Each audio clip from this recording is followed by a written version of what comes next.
Padam.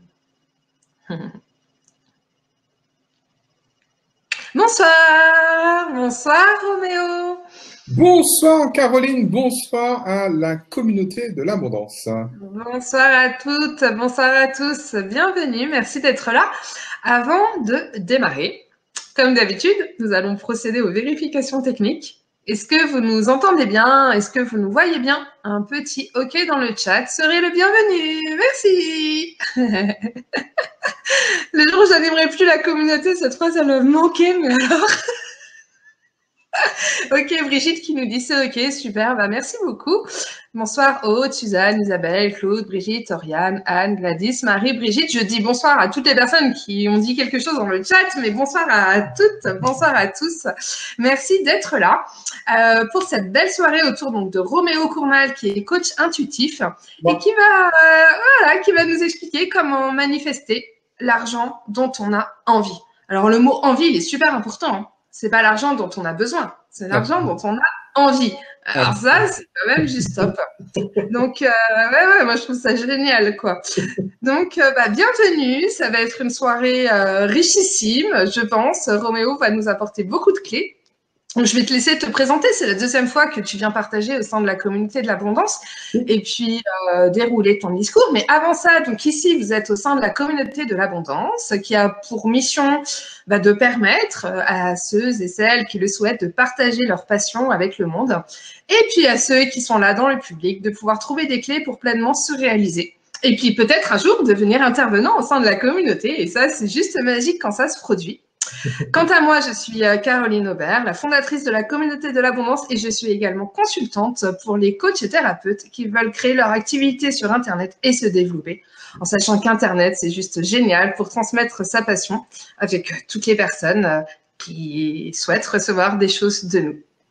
Et voilà, donc écoute, Roméo, ce soir tu vas nous parler d'argent, tu vas nous parler de créer une vie aux mille saveurs dans laquelle on se retrouve pleinement, donc de bonheur aussi, j'imagine, de manifestation, des points qui sont super importants et voilà, donc écoute, merci infiniment pour ta confiance, pour ta présence et puis c'est à toi. Merci Caroline, merci à toutes et à tous. Bienvenue dans à la communauté, en fait, en vrai. Et merci de m'accorder votre temps. Ça va être sympa, on va passer un super moment. Je vais me présenter pour celles et ceux qui ont la chance, l'honneur et le privilège de ne pas. Donc, je suis Roméo Cournal. Alors je vois dans le chat qu'il y a beaucoup de Martiniquais, de Guadeloupéens, d'Antillais, c'est sympa. Je suis Antillais moi aussi. Je suis Martiniquais. Alors sur le papier, c'est écrit coach formateur en neurosciences appliquées. Ouais, je crois. Et en fait, je suis en fait coach intuitif. Pourquoi je précise quand même ce qui a écrit sur le papier? Parce que j'ai une approche effectivement très très neuroscientifique. Je suis un grand fan de neurosciences. Je suis autant fan de la neuroscience que des neurosciences. La différence étant que les neurosciences, c'est l'ensemble des sciences en fait qui étudient le fonctionnement du cerveau. Et la neuroscience est la science qui est une science bien plus ancienne que les neurosciences, qui étudie le rapport entre le cerveau et l'esprit. Alors, la particularité, justement, vous aurez compris, c'est que la neuroscience pose le paradigme de l'existence de l'esprit. Bon.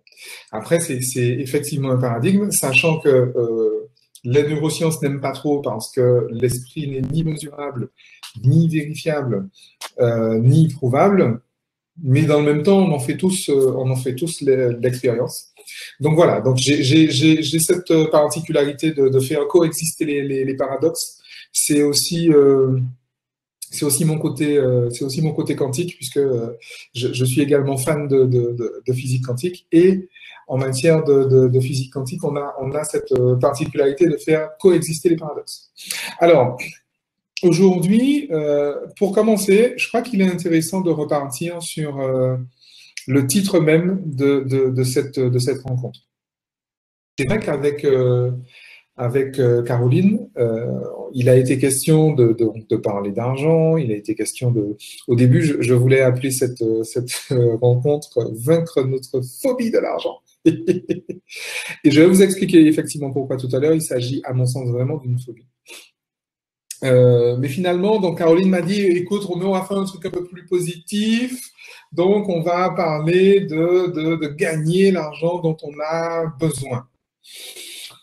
L'aspect gagner de l'argent, c'est bien, c'est très sympa. Sauf que bon, il y a déjà plein de coachs qui vous apprennent à gagner de l'argent. C'est pas spécialement ce qui me fait le plus kiffer. Et on a parlé effectivement de générer l'argent, ce qui est effectivement une chose complètement différente. À la fin de la rencontre, on va justement voir des éléments d'intelligence financière où on va faire le distinguo entre gagner de l'argent et générer de l'argent. Ça, effectivement, c'est très important. Mais avant ça, on va voir un aspect un peu plus, j'ai envie de dire, thérapeutique. Alors, qu'est-ce qui s'est passé? On a discuté effectivement avec Caroline et il était question de l'argent dont on a besoin. Et c'est là qu'en fait, je crois que déjà, il est important de poser ça. Je crois qu'on a trop souvent, en tout cas dans les sociétés occidentales et particulièrement en France, on a trop souvent associé l'argent aux besoins. D'accord? Et comme on l'a souvent associé aux besoins, on l'a également souvent associé au manque. On a attribué un caractère un peu utilitaire, justement, à l'argent. Un caractère fonctionnel, comme on va dire. C'est vrai. Bon, ok, d'accord. Sauf que on est ici au sein de la communauté de l'abondance et donc on est entre personnes qui réfléchissent. On est entre personnes qui s'interrogent sur soi, sur la vie, sur le monde. Et on est aussi ici entre personnes qui osent aller peut-être un peu plus loin, qui osent sortir des sentiers battus, qui considèrent d'autres voies. D'accord? Et donc, du coup, il m'a paru important de parler de l'argent que l'on veut. Simplement, l'argent que je veux. Et ça, en fait, l'argent dont j'ai envie. J'ai tout simplement envie. Pourquoi? Parce que j'en ai envie. Point barre. En fait, dans ma pratique professionnelle, je mets un point d'honneur autour de l'estime de soi. Et ce soir, on va beaucoup parler estime de soi. Sachant que il faut déjà définir le soi. Il faut déjà décider, mais ce qui est soi. Donc, qui est soi? Soi n'est pas moi. Je vous la fais courte, hein, parce que j'ai plein de vidéos sur mon site romeocornal.com où j'explique la différence entre le soi et le moi. Je reprends en gros, en fait, le côté jungien, en fait, la psychologie jungienne. Je suis assez fan de la pensée de Carl Gustav Jung. Sa pensée me paraît vraiment très, très juste. Hein. Et donc, du coup, soi n'est pas moi. C'est-à-dire, alors, qui est soi? En gros, Caroline, soi, c'est qui je suis quand je suis arrivé. Soi, c'est la personne qui s'est incarnée. Soi, c'est bien sûr mon soi authentique. Certains vont parler d'âme, Carl Gustav Jung va aussi parler d'âme. C'est cette personne qui s'est incarnée au 28e jour de la conception. D'accord? 28e jour d'aménorrhée. OK? Et soi, c'est cette personne-là. Cette personne-là a plusieurs particularités. Elle est unique. Elle est complète. Et elle est complètement autonome. D'accord? Cette personne-là, cette entité, si tu veux, c'est une personne en soi qui est unique, complète et autonome.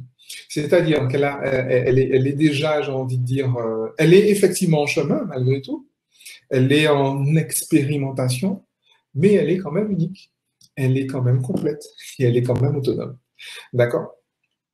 Tous les psychologues vont dire que chaque être humain naît psychiquement autonome, d'accord? On a tous notre façon à nous de penser. On a tous notre façon à nous de ressentir. On a tous notre façon à nous, d'ailleurs, d'agir, ok?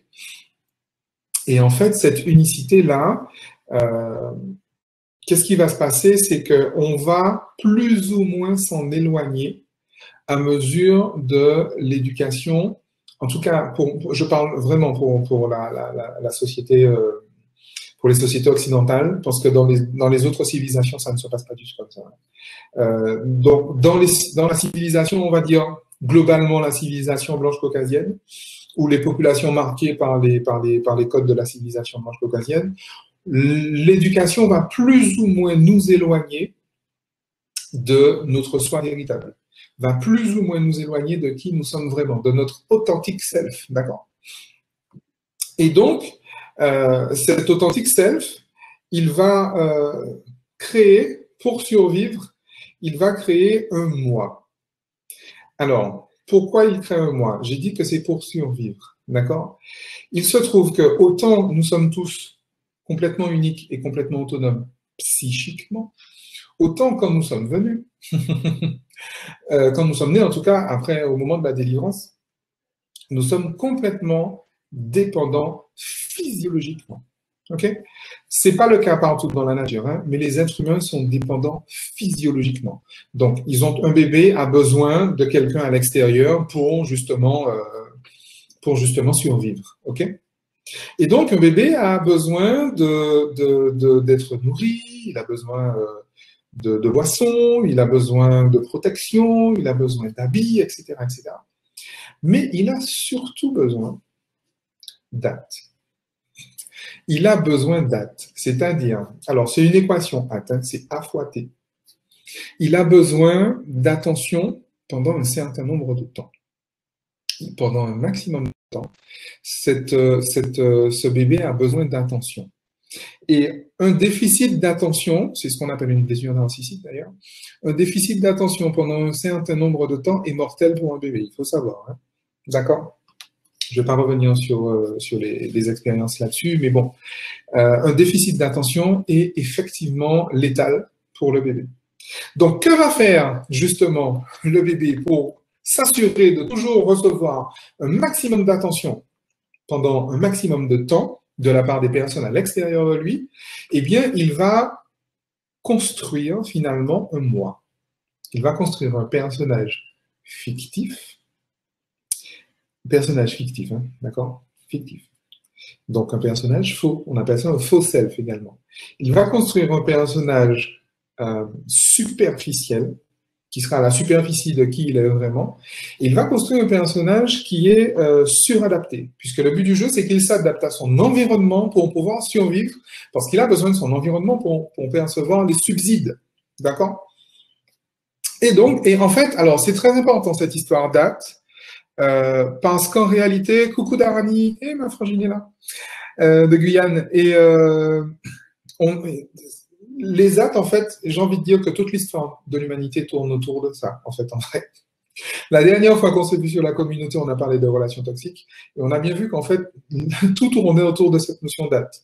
Les personnes devenues adultes biologiquement, et qui gardent des traces justement de blessures narcissiques, sont des personnes qui vont tout faire pour recevoir un maximum d'attention pendant un maximum de temps, quelle que soit la qualité de l'attention et quelle que soit la qualité du temps. Mais ça, c'est un autre sujet. C'était juste pour faire le lien avec la dernière fois. Et donc, Caroline, qu'est-ce qui se passe? Le moi, c'est qui le moi? Le moi, en fait, c'est un personnage qui va jouer un rôle qu'il n'est pas. Parce que le soi, il a son propre système de valeurs, il est arrivé avec, hein, d'accord? Et le moi, par contre, il va se construire en réaction à un certain nombre de messages qu'il va entendre. On appelle ça des messages contraignants. Ces messages contraignants, fais plaisir, fais des efforts, dépêche-toi. Enfin, voilà, il y en a 5 catégories.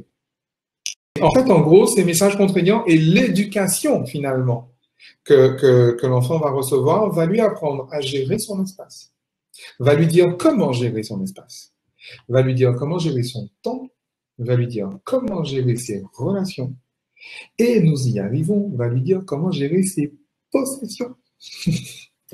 Et c'est là, en fait, que les ennuis commencent.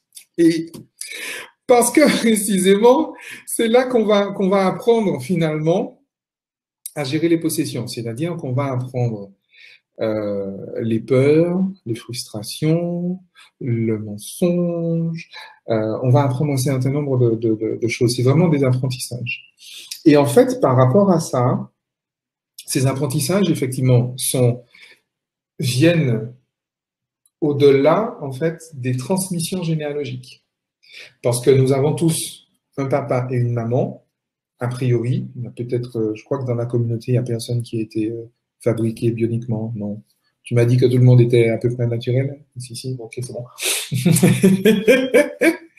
Et donc, du coup, on est tous finalement le fruit, j'ai envie de dire, la somme, le résultat de la somme de patrimoine génétique. D'accord? Et dans ce patrimoine génétique, il y a un certain nombre d'histoires, de traumatismes, il y a un certain nombre de croyances.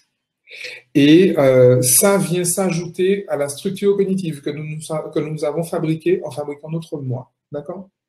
Et c'est là, en fait, qu'on nous a appris tout ce qu'on nous a appris sur l'argent. Mais pas que l'argent. On nous a appris, par rapport à l'argent, il y a une notion qui est extrêmement forte, en tout cas dans les sociétés occidentales, encore une fois, c'est la notion de travail. Et donc la notion de pénibilité.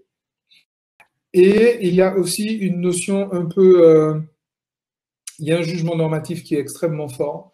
L'argent qui est gagné justement péniblement et l'argent qui est gagné sainement est un argent qui est propre. Surtout que cet argent sert à quelque chose. Il sert à payer les factures, il sert à payer les études des enfants, il sert à quelque chose. Il a vraiment une utilité. OK? À côté de ça, globalement, on a un argent qui est sale. S'il y a un argent propre, il y a un argent sale. L'argent sale, c'est celui qui a été gagné facilement. L'argent sale, c'est celui qui sert en fait au superflu. Alors, ce qui est un peu dommage dans l'histoire, c'est que l'argent qui sert, le superflu, en fait, en matière financière, on appelle ça du luxe. Une dépense somptuaire et superflue, on appelle ça le luxe, tout simplement. Et globalement, on a reçu à peu près les mêmes messages. Après, chacun a adapté en fonction de sa personnalité, bien évidemment, mais on a reçu les mêmes messages. Donc, pourquoi est-ce que je parle de phobie? Qu'est-ce qu'une phobie? Alors, ce que je ne vous ai pas dit, c'est que, bon, je vous ai dit que je suis coach, machin, tout ça, mais je suis également thérapeute. Je suis praticien en thérapie brève. J'ai été formé à plusieurs écoles et il y en a une que j'ai retenue particulièrement, c'est le GTS, Generative Technique Synthesis, qui, comme son nom l'indique, a été inventé par des Français. D'ailleurs, le couple de Français, Nicole et André, que je salue ici, ce couple de chercheurs français s'est installé en Guadeloupe. Donc les Guadeloupéens ont bien de la chance d'avoir sur leur territoire Nicole et André Fratachi. Et le GTS, en fait, c'est une technique qui, comme à peu près toutes les techniques de psychologie énergétique, va chercher à quelle information on a associé un ressenti désagréable. D'accord? C'est ce qu'on appelle un trauma, en fait, en vrai. Je vais un peu vite parce que c'est vraiment une introduction. Hein. Mais s'il y a des choses que vous ne comprenez pas, n'hésitez pas à mettre dans le chat, puisque je vois le chat. Donc, ce que je vais appeler un ancrage, c'est l'affectation ou un apprentissage, tout simplement. C'est l'affectation d'un ressenti à une information reçue. L'information, elle arrive par mes yeux, elle arrive par mes oreilles, par mon nez, par ma bouche, par ma main, enfin voilà. Le fameux VACOG, d'accord? Les 5 sens. Ces informations vont entrer par les 5 sens. Et ces informations, au moment où ces informations vont entrer, je suis dans un état interne plus ou moins intense ou plus ou moins agréable. Donc, quand cet état est intense et agréable, on appelle ça un ancrage. Quand cet état est intense et désagréable, on appelle ça un trauma. Quand cet état est intense et très désagréable, on appelle ça une phobie. Et c'est pour ça que je parle de phobie de l'argent. Pourquoi est-ce que je me permets, j'ai envie de dire ça? Parce que comment est-ce qu'on repère une phobie? Une phobie inconsciente particulièrement. Quel que soit ce que vous avez envie de faire, volontairement, consciemment, vous dites « je veux ça ». Et c'est ça que je veux. D'accord? Ok, je veux mettre en place des actions, peut-être une formation, un niveau de connaissance, de l'énergie, de la volonté, du temps, et peut-être même d'investir de l'argent, mais c'est ça que je veux. Et il se trouve que, oups, j'ai pas réussi. Aïe, bon, ça arrive, je recommence. Il se trouve que, oups, une deuxième fois, aïe, j'ai pas réussi. Oups, bon, tiens, c'est pas grave, je persévère. On m'a dit qu'il faut persévérer. Donc, je recommence. Oups, je ne réussis pas. Et puis une fois, et puis 2 fois, et puis 10 fois, et puis 30 fois, je ne réussis pas. Et à chaque fois, j'échoue. Très clairement, pour moi, on est là en présence d'une phobie. Tout simplement. Pourquoi? Parce que si volontairement je veux et que mon comportement ne manifeste pas ça, c'est qu'entre les deux, il y a mon cerveau, celui-là. Et mon cerveau, en fait, il est plein de neurones. Et les neurones, ça sert à une chose et à une seule, c'est à gérer le mouvement.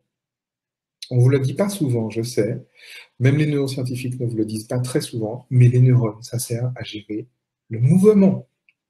Et qu'est-ce qu'un mouvement? Un ensemble de mouvements, c'est un comportement. Donc en fait, les neurones, ça sert à gérer le comportement.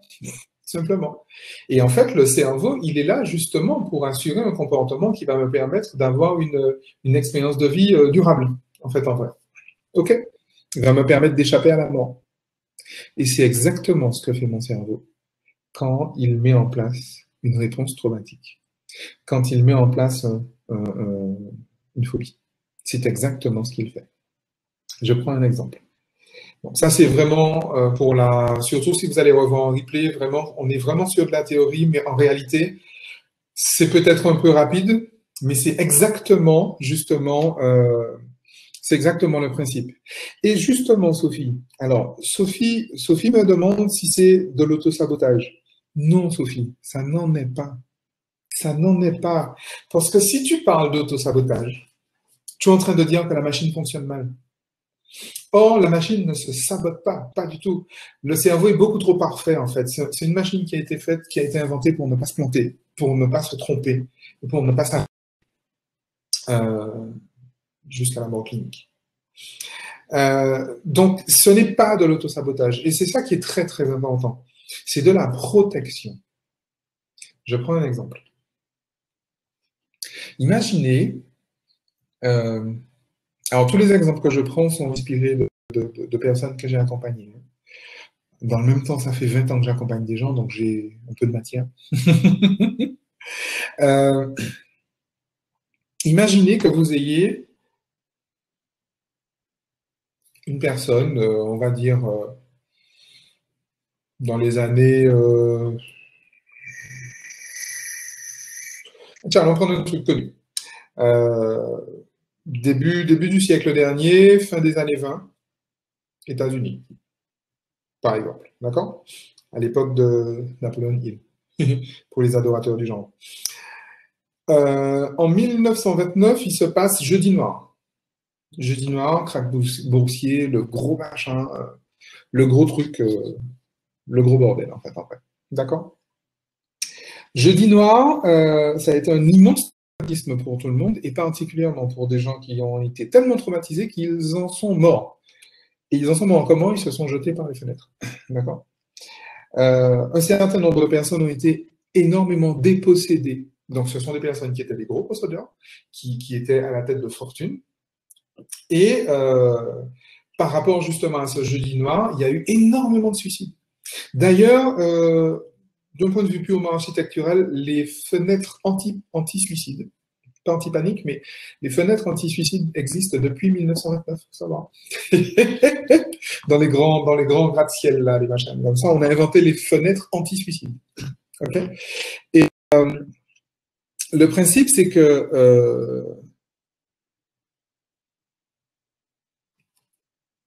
il y a donc une mémoire de mort qui est associée à la perte de l'argent. D'accord? On a des personnes qui ont été ruinées, qui ont complètement perdu l'argent et qui ont donc aussi perdu la vie. D'accord? Et donc, qu'est-ce qui va se passer dans la généalogie précisément? Les descendants de ces personnes-là. Le traumatisme en fait, va être marqué dans le patrimoine génétique. D'accord? Donc, il est finalement naturel qu'un petit-fils, par exemple, de quelqu'un qui a connu Jeudi Noir, qu'un petit-fils, par exemple, de quelqu'un comme ça, qui est mort, dans des conditions aussi terribles, son petit-fils va être un endetté chronique. Pourquoi? Si vous avez bien compris, alors on peut faire un petit jeu. Pourquoi est-ce que le petit-fils est endetté chronique? Alors, répondez dans le chat. Parce que là, je parle pour l'instant. Tu ne dis rien. Ah mais on t'écoute. Bah non, moi je t'écoute, je bois tes paroles, c'est super clair ce que tu dis. J'ai juste envie de rajouter qu'il y a le patrimoine génétique, mais il y a aussi tout ce qui est karmique. Mais oui, enfin c'est pareil. Après, bah ouais, mais effectivement, la notion de mort, c'est clair. Moi, je l'avais vraiment très très fort chez moi. Si j'ai pas d'argent, je crève, je meurs en fait. Et je l'ai vécu. La vie m'a enlevé l'argent, je suis pas morte, donc ça va, c'est ok. Voilà, c'est transmuté. Mais justement, il y a aussi l'inverse. Et c'est l'inverse qui est grave. Si j'ai de l'argent, je meurs. Parce que l'argent, l'information argent est associée déjà à la mort et associée au ressenti terriblement désagréable d'avoir perdu un parent parce qu'il a perdu de l'argent. Okay. C'est ça. Donc en fait, il a peur de mourir. Donc il y a Gladys qui nous dit, donc cela veut dire que l'argent est lié à la vie. Bah pour moi, oui. Alors, bon, il y a à peu près tout le monde. Il y a un consensus qui dit que l'énergie de l'argent est l'énergie de la vie. Après, bon, voilà. Mais ça veut aussi dire qu'en réalité, en vrai, pour le cas que j'ai donné, oui, l'argent est lié à la vie, mais en sens inverse. C'est-à-dire que l'argent s'en va, la vie s'en va aussi. Et donc, dire l'argent s'en va, la vie s'en va, pour un cerveau, c'est dire la même chose, que l'argent arrive, la vie s'en va. Bien sûr. Et c'est pour ça qu'en fait, on aura un endetté chronique. Pourquoi? Et effectivement, comme dit Sophie, il est porteur des mémoires de ses ancêtres. Évidemment.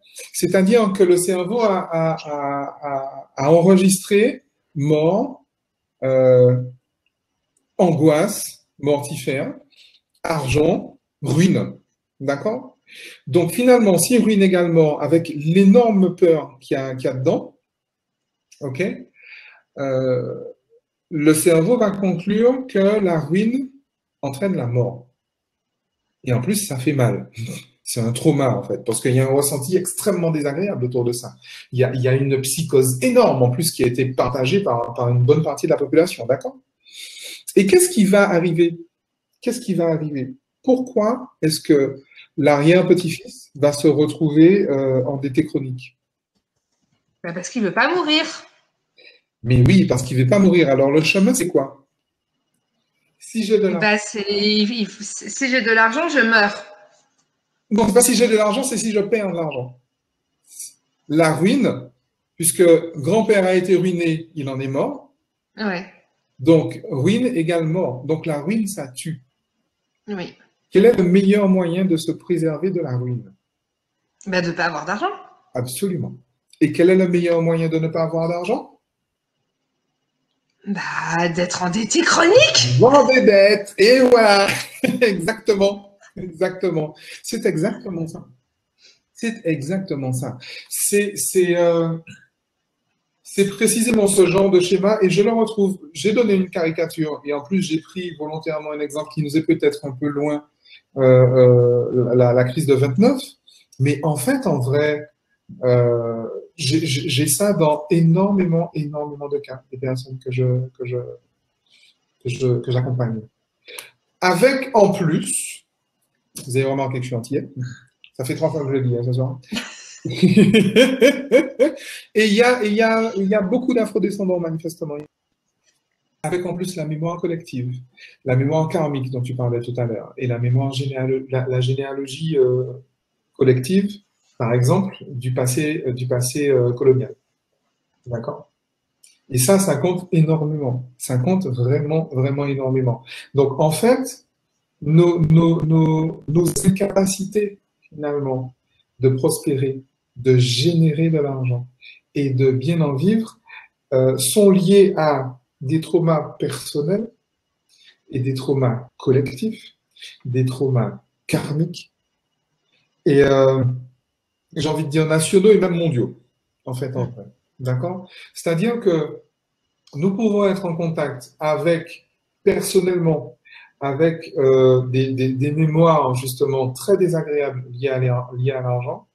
Nous pouvons être en contact avec un égrégore de personnes avec qui nous sommes en résonance. D'accord? Et cet égrégore peut être un égrégore familial, peut être un égrégore national, peut être un égrégore mondial, et ça peut être un égrégore aussi particulier. Je parlais des afrodescendants, par exemple. Il y en a un très fort dans le milieu spirituel, c'est justement le capitalisme, on va dire, et que l'argent, finalement, n'est pas du tout spirituel, et Oui. tu vois? Il y en a un qui est très très fort en France, c'est justement la distinction entre la matière et l'esprit. Et la matière, c'est pour les matérialistes, donc c'est pour les capitalistes, donc c'est pour ceux qui ont de l'argent. Et l'esprit, c'est pour ceux qui sont près de Dieu, n'est-ce pas? Et qui sont donc pauvres. Et en fait, d'ailleurs, je ne suis pas trop l'actualité en fait des religions, mais il me semble que le pape actuel est à peu près le pape de la pauvreté, il parle que de ça, et apparemment, plus on est pauvre, plus on est saint. Ben, tu vois, c'est Brigitte qui nous dit, je sais pas ce que dit le pape, hein, moi j'écoute, je sais pas du tout, mais il dit alors Brigitte nous dit l'argent est lié à la honte d'en manquer ou d'en avoir plus que nos besoins. Et ça, oui, je ressens très fort ça. Quand on est dans le milieu spirituel, oui, l'argent, faut tout le temps le justifier en fait quelque part, tu vois. Et voilà. Et en fait, finalement, si on a plus d'argent, machin, ben voilà. Et effectivement, le souci, c'est que la honte est un apprentissage aussi, hein, d'accord? On apprend à l'enfant à avoir honte. Alors, je crois que ça correspond au chakra 2, ok? Un blocage du chakra 2. La honte c'est finalement une façon de se faire valider de l'extérieur. D'accord? Et en réalité, il est là le problème. C'est-à-dire que notre éducation, encore une fois, dans les sociétés occidentales, nous apprend à être validés par l'extérieur de nous-mêmes, par une personne, ou par des gens autour, d'accord? C'est les fameux pouces bleus, c'est les likes, c'est les 5 étoiles, etc. D'accord? Mais on nous apprend effectivement. Et cette histoire de honte, on a honte quand on n'en a pas, et on a honte quand on en a a priori trop. Et effectivement, c'est précisément, et Brigitte revient dessus, pour ça que cette rencontre ne s'appelle pas comment manifester l'argent dont j'ai besoin, mais l'argent dont j'ai envie. D'accord? Et donc, le fait est qu'aujourd'hui, le message aujourd'hui, c'est vraiment ça. C'est de se dire, oui, nous sommes victimes de phobie de l'argent. Déjà au niveau national, parce que les codes socioculturels tendent vers ça, d'accord? Mais en plus, au niveau personnel. Si parmi les personnes qui nous écoutent, il y a des gens qui effectivement se retrouvent en proie et en difficulté par rapport à ça, c'est qu'effectivement, il y a bel et bien un trauma. Effectivement, il y a bel et bien une phobie. Et c'est précisément la raison pour laquelle je vous invite vraiment, avant d'aller chercher des Tony Robbins, des machins, avant ça, même avant d'aller chercher du Robert Kiyosaki, même avant ça, avant d'aller chercher la technique pour gagner de l'argent, pour générer de l'argent, etc., il est absolument fondamental de se libérer justement des freins inconscients. De lever les freins inconscients. Parce qu'autrement, ça ne sert à rien pour une raison bien simple. C'est qu'un cerveau, on ne le contrarie pas. Déjà. Et je trouve dommage d'ailleurs que dans certains milieux dans certains milieux justement du développement personnel, on prône cette façon d'aller en force en fait en vrai. Il est très très très très préjudiciable d'aller en force. On ne force pas un cerveau. Qu'est-ce qui va se passer sinon?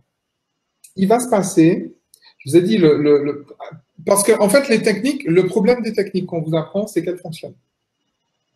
Il y a effectivement des techniques qui vont vous permettre de passer en force. C'est vrai. Sauf que, qu'est-ce que va faire votre cerveau? Il va partir dans ce qu'on appelle une compensation symbolique. La compensation symbolique va être par le mouvement, donc par le comportement. On va parler de comportement addictif, par exemple, ou par la pathologie. On va parler de syndrome inflammatoire, par exemple. Et la pathologie va correspondre exactement à la résonance avec l'émotion qui est liée justement à l'argent. D'accord? Que selon qu'on soit dans de la peur, dans de l'angoisse, dans de la frustration, dans de la honte, etc. Chaque émotion a une fréquence particulière et cette fréquence, quand cette émotion, quand elle est bloquée, elle va entrer en résonance avec la fréquence d'un organe. D'accord? Et un organe très particulier, parce que chaque organe dans le corps a une fréquence aussi très particulière. D'accord? Et c'est là que se font les résonances. Après, les ostéopathes, les chiropraticiens et autres ont très bien compris de quoi je parle. D'accord? Et ce qui me vient alors, Roméo aussi, c'est parce que quand tu es dans le monde spirituel, finalement, ce qui est le cas de tout le monde ici présent ce soir, c'est se dire, OK, je suis sur ça, j'œuvre, je contribue et tout ça, mais j'affirme haut et fort que je veux de l'argent, quoi. C'est pas évident, je trouve, de passer, tu vois. Donc, il y a le regard de l'autre aussi, quelque part, où c'est tellement, finalement, dans notre société très, on va dire, d'être dans ce milieu, puis de vouloir de l'argent, quoi. Tu vois?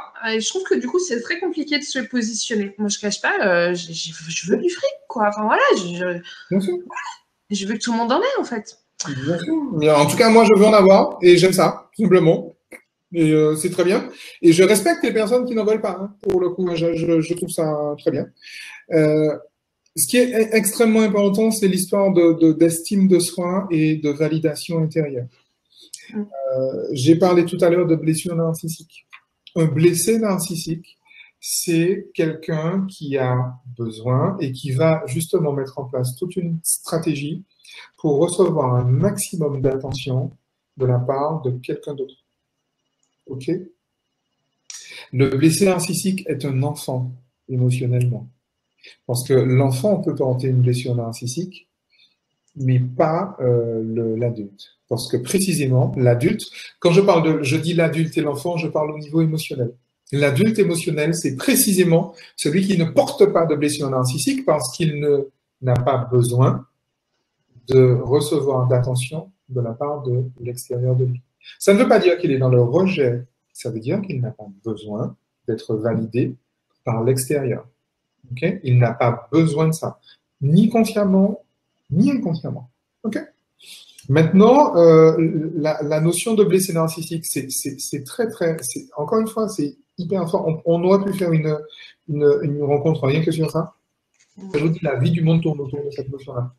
Et donc, le blessé narcissique, c'est celui qui va justement vouloir être validé. Et de fait, c'est quelqu'un qui ne s'estime pas.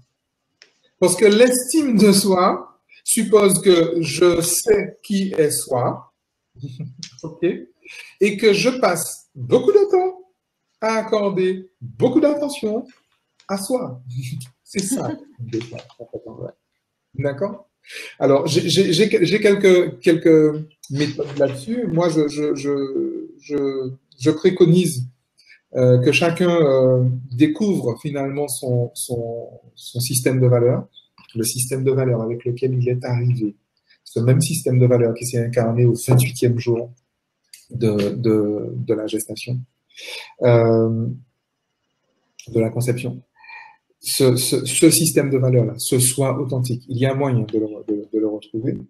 Il y a également moyen de faire l'expérience de soi. C'est une expérience qu'on fait en état de conscience modifié. C'est ce qu'on va faire d'ailleurs jeudi, entre autres. Et on va vraiment bien s'amuser, vous allez voir, ça va être sympa. Et il y a moyen aussi de trouver, de repérer les messages contraignants qui agissent sur notre comportement, qui agissent inconsciemment sur notre comportement. Le fameux « fais des efforts, fais plaisir », sois fort, sois parfait, dépêche-toi. D'accord? Ça, ce sont des choses qu'on n'aurait jamais développées si on ne nous l'avait pas dit, très clairement. Okay? Donc, ce sont vraiment des apprentissages. Et donc, en soi, j'ai envie de dire que c'est pas naturel. En tout cas, c'est pas soi. D'accord? Et donc, l'estime de soi, c'est justement se dire, mais je vis par moi-même. Pourquoi? Simplement parce que je me kiffe. Tout simplement. Le fameux je m'aime, je m'approuve, je me préfère et je me félicite. Vous savez, je suis vraiment du genre à n'enseigner que ce que je pratique moi-même. Hein. D'accord? J'ai mon cahier de Green Color. J'ai mon cahier, effectivement, où j'écris tous les jours, je m'aime, je m'approuve, je me préfère, je me félicite. Pourquoi? Parce que, un peu pour répondre à la question de Martine, peut-on reprogrammer l'inconscient? Il ne s'agit pas de reprogrammer l'inconscient, il s'agit de l'enseigner. Et comment on enseigne l'inconscient? Il y a à peu près 3 méthodes. L'hypnose, pour les personnes qui sont suggestibles, la répétition, et ça pour le coup, tout le monde y passe, et les techniques, en gros, de psychologie énergétique. EFT, EMDR, GTS, machin, tout ça. Et en fait, oui, on peut enseigner l'inconscient, le subconscient, on peut désapprendre aussi. Et le but de toutes les thérapies, c'est finalement de désapprendre. Les thérapies, je veux dire traumatiques, hein, c'est de désapprendre. C'est-à-dire dissocier le ressenti de l'information. OK?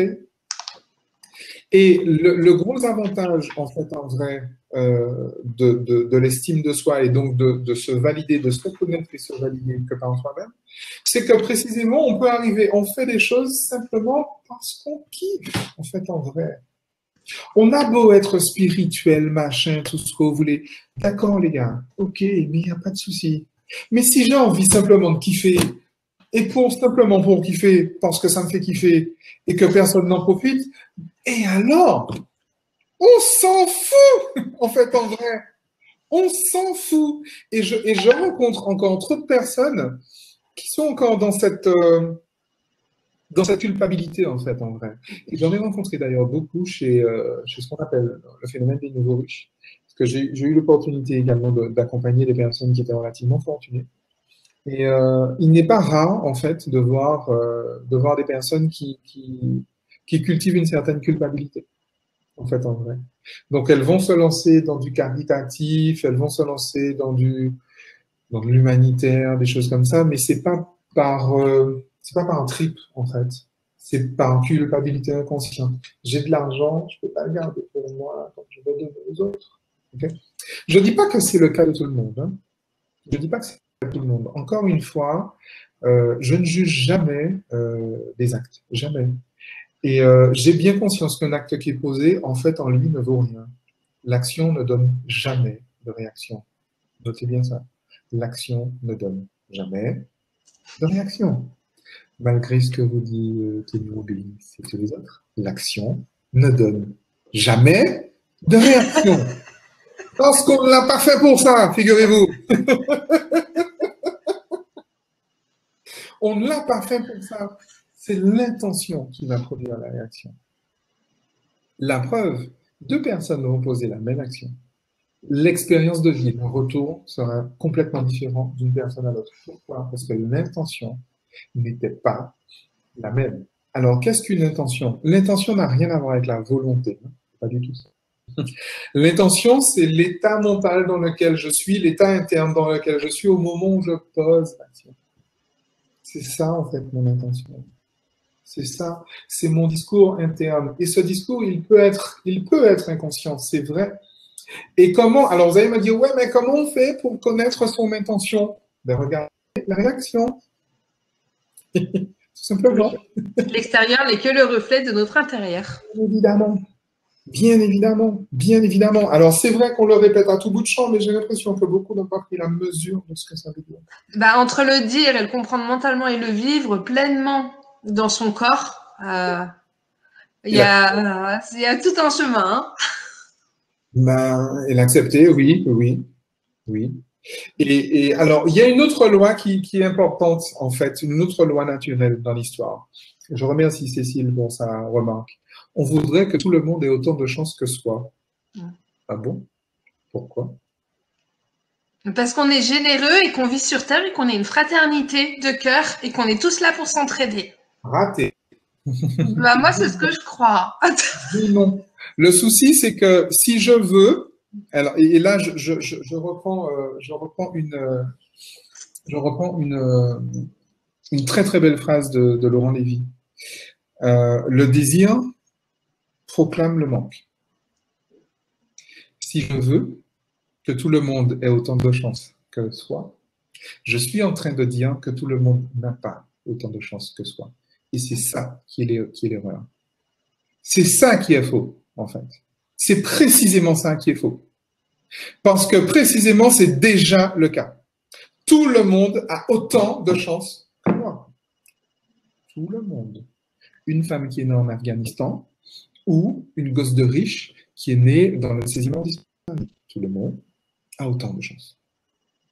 Et puis tout est parfait, tout est juste. Quelqu'un qui est né en Afghanistan, il a une bonne raison d'être né là-bas aussi. Bien évidemment, en plus, ce qui est impressionnant, c'est qu'aujourd'hui, en 2018, on a tellement d'exemples de gens qui sont partis de sous la terre et qui sont arrivés au sommet des montagnes. On en a tellement des exemples que c'est quand même curieux qu'on n'arrive pas à se dire, mais oui, tout le monde a autant de chances. Bien évidemment que tout le monde a autant de chances. Les circonstances de vie sont différentes, mais je suis sûr que toutes les personnes ici ont lu Eckhart Tolle. Et Eckhart Tolle vous a répété 5 fois dans un seul bouquin que vous avez tous lu, que les circonstances de vie ne sont pas la vie. Vous avez tous aimé Eckhart Tolle, mais vous n'avez pas retenu ça? Les circonstances de vie ne sont pas la vie. OK? Par rapport à ça, c'est très important cette notion de... Deepak Chopra appelle ça la loi d'agriculture. L'intention, justement, c'est ça. Mon intention est consciente. Je veux que tout le monde ait autant de chances que moi. Mon intention inconsciente, c'est tout le monde n'a pas autant de chances que moi. Et c'est pour ça qu'il est important de monter en conscience. Quand je pose un acte, quand je pose une pensée, qu'est-ce qu'elle signifie? Si je dis par contre, effectivement, je sais que tout le monde a autant de chances que moi, et que du coup, qu'est-ce que je vais faire? Je vais faire mon Roméo Courmal, je vais le leur rappeler. Et les gars, vous savez que vous avez autant de chances que moi? Vous êtes au courant de ça? Vous vous souvenez de ça? Il ne s'agit pas de devenir, il s'agit de se souvenir. Et c'est ce qui est écrit en gros d'ailleurs sur la première page de mon site, c'est ça, la page d'accueil, c'est ça. On ne devient pas, on se souvient quand même. Tout à fait.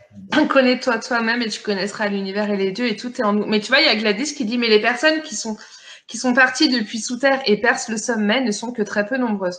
Ah, mais après, c'est chacun son chemin. Gladys, il y en a, ils sont venus pour dormir. Qu'est-ce que tu en sais, Gladys? Mais bah si, ça se voit. Il y en a, ils pioncent. Mais pas du tout. Bah si, il y en a, ils pioncent. Attends, tu les vois un jour, tu les vois 10 ans après, ils sont toujours au même endroit. On est OK, mais comment? Alors, il y a aussi une chose. Alors, on va continuer à faire dans les lois naturelles. Alors, Aude, c'est la loi, les Indiens appellent ça la loi d'agriculture. De quoi? La loi naturelle dont je viens de parler. Ce que je pose et ce que je récolte. Mon intention est que ma volonté, c'est que tout le monde ait le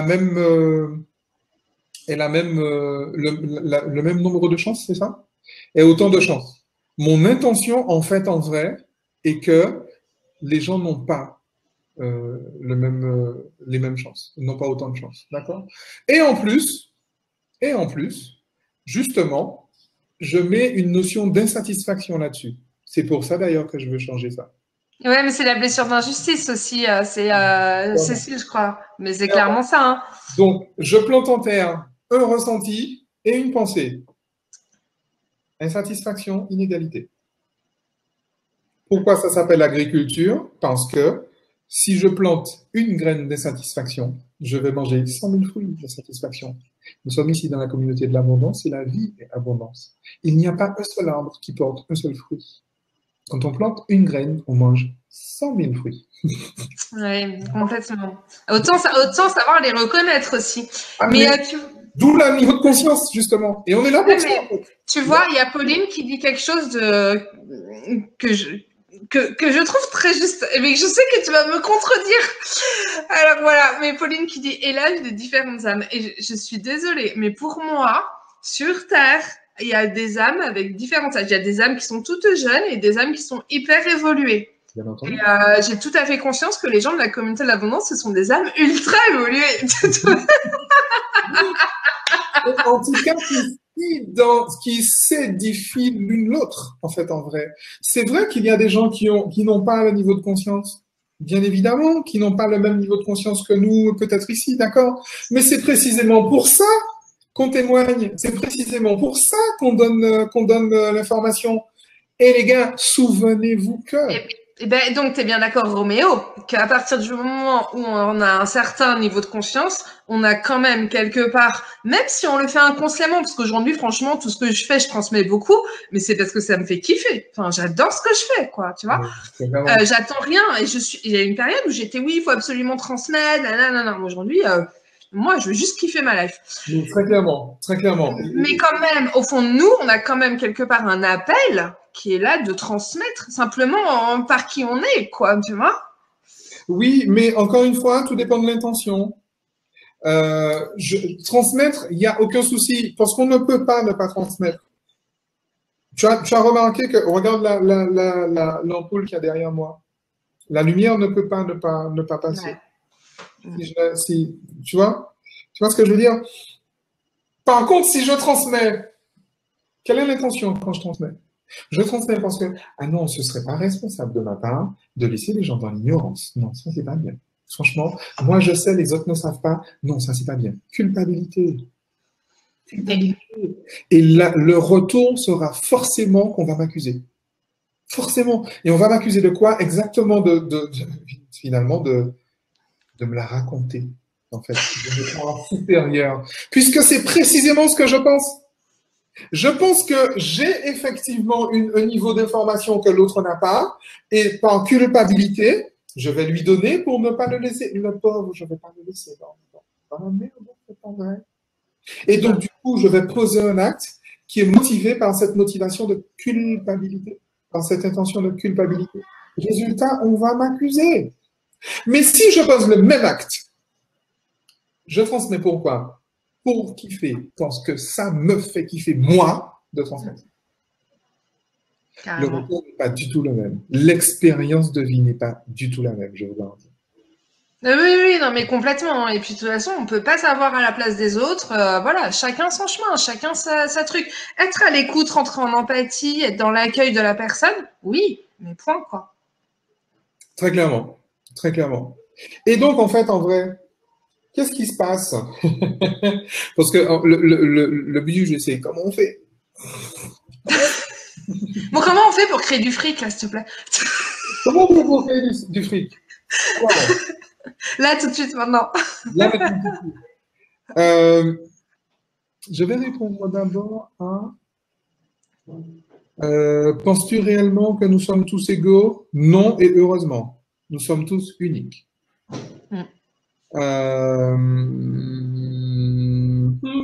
J'ai vu une question qui était là tout à l'heure, mais je ne la vois plus.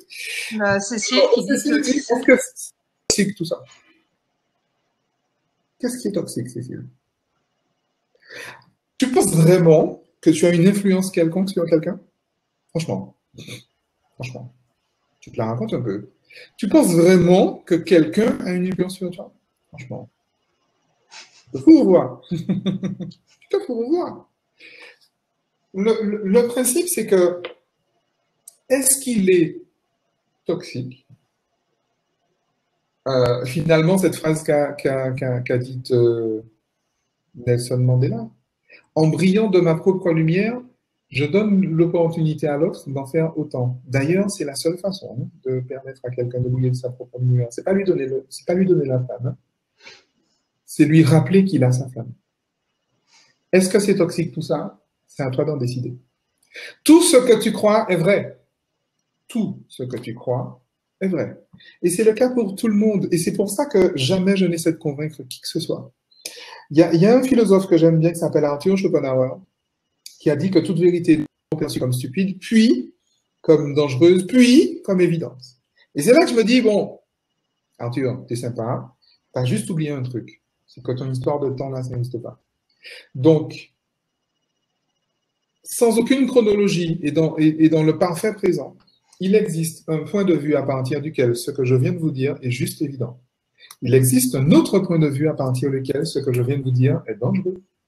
Il existe un même point de vue, un autre point de vue à partir duquel ce que je viens de vous dire est complètement stupide. Mais c'est une connerie monumentale comme on n'en a jamais prononcé dans le monde. Et je vais vous dire un truc, c'est le cas pour tout ce qu'un être humain peut raconter.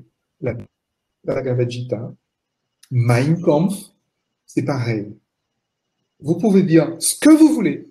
Il existe un point de vue où c'est une grosse connerie. Vous pouvez dire ce que vous voulez. Il existe un point de vue où c'est alors d'une évidence sans nom. Alors ouais, mais Roméo, le relativisme, machin. Non, les gars. Non, non, non, non, non. Le monde quantique, c'est pas ça. La réalité, en fait, quantique, celle que finalement j'observe, dans laquelle je crois, c'est que, justement, comment je fais le choix? L'expérience de vie, justement, que je vais vivre, elle va correspondre au point de vue que je vais adopter. Donc, vous pouvez penser que ce que je dis est toxique, et vous avez raison. Par contre, l'expérience de vie qui vient derrière, elle sera un peu différente que l'expérience de vie que moi je vais mener.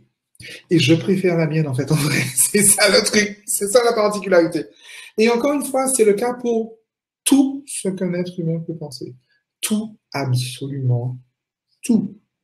La vérité, c'est l'ensemble de tous les points de vue possibles. D'accord? Donc, effectivement, les personnes qui pensent que s'aimer soi-même, c'est pas bien, elles auront une expérience de vie. Les personnes qui pensent que s'aimer soi-même, c'est très bien, elles auront une autre expérience de vie. Après, choisissez l'expérience de vie que vous voulez. C'est pas à moi de vous dire comment vous devez vivre. Je suis convaincu que on n'a pas tous à être heureux dans le monde. Hein. C'est pas grave. Hein. Il y a des gens qui veulent, il y a des gens qui veulent pas. Hein. On n'est pas obligé d'être heureux, en tout cas. On n'est pas obligé. On n'est pas obligé d'être heureux, on n'est pas obligé d'être épanoui, on n'est pas obligé de sourire, on n'est pas obligé d'être riche, on n'est pas obligé. Non, on n'est pas obligé. Par contre, moi, je veux. Et je veux. Bah alors justement, comment est-ce qu'on fait pour créer l'argent que je veux là? Comment je fais? Deux solutions.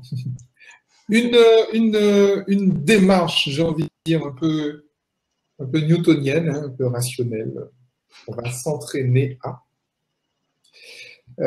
Bon, après, demander aux leaders du développement personnel comment ils font, moi, c'est pas magicien. Il y a une démarche quantique de la manifestation. Et ça vaut en fait pour tout. Hein. Pour vous illustrer cette démarche quantique, je vais vous raconter une jolie histoire que j'ai racontée à Caroline il n'y a pas très longtemps. Ah, cette fameuse histoire de... En plus, on en a parlé dans le live, donc forcément, je sais qu'il y a des gens qui attendent ça, donc je vais vous raconter l'histoire de Cancun 2017. Yes! Le fameux atelier du Dr. Joe, l'atelier avancé de Joe Dispenza. Alors, l'histoire commence en février. En février, Joe Dispenza est à Paris pour un atelier progressif, d'accord. Ok, j'avais déjà lu Rompre avec soi-même, c'est un neuroscientifique de renom.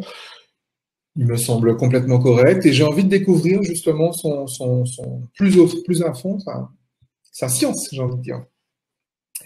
Et il se trouve que l'outil, justement, de Joe Dispenza, l'outil principal, c'est l'état de conscience modifié, c'est la méditation.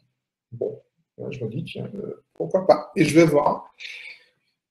Et le deuxième jour, je me dis, mais il y a un truc curieux, en fait.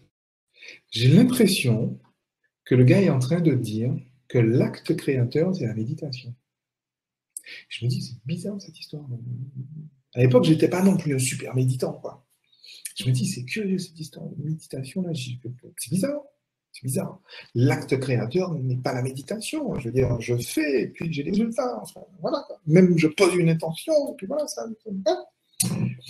Et je me dis, bon, on va tester.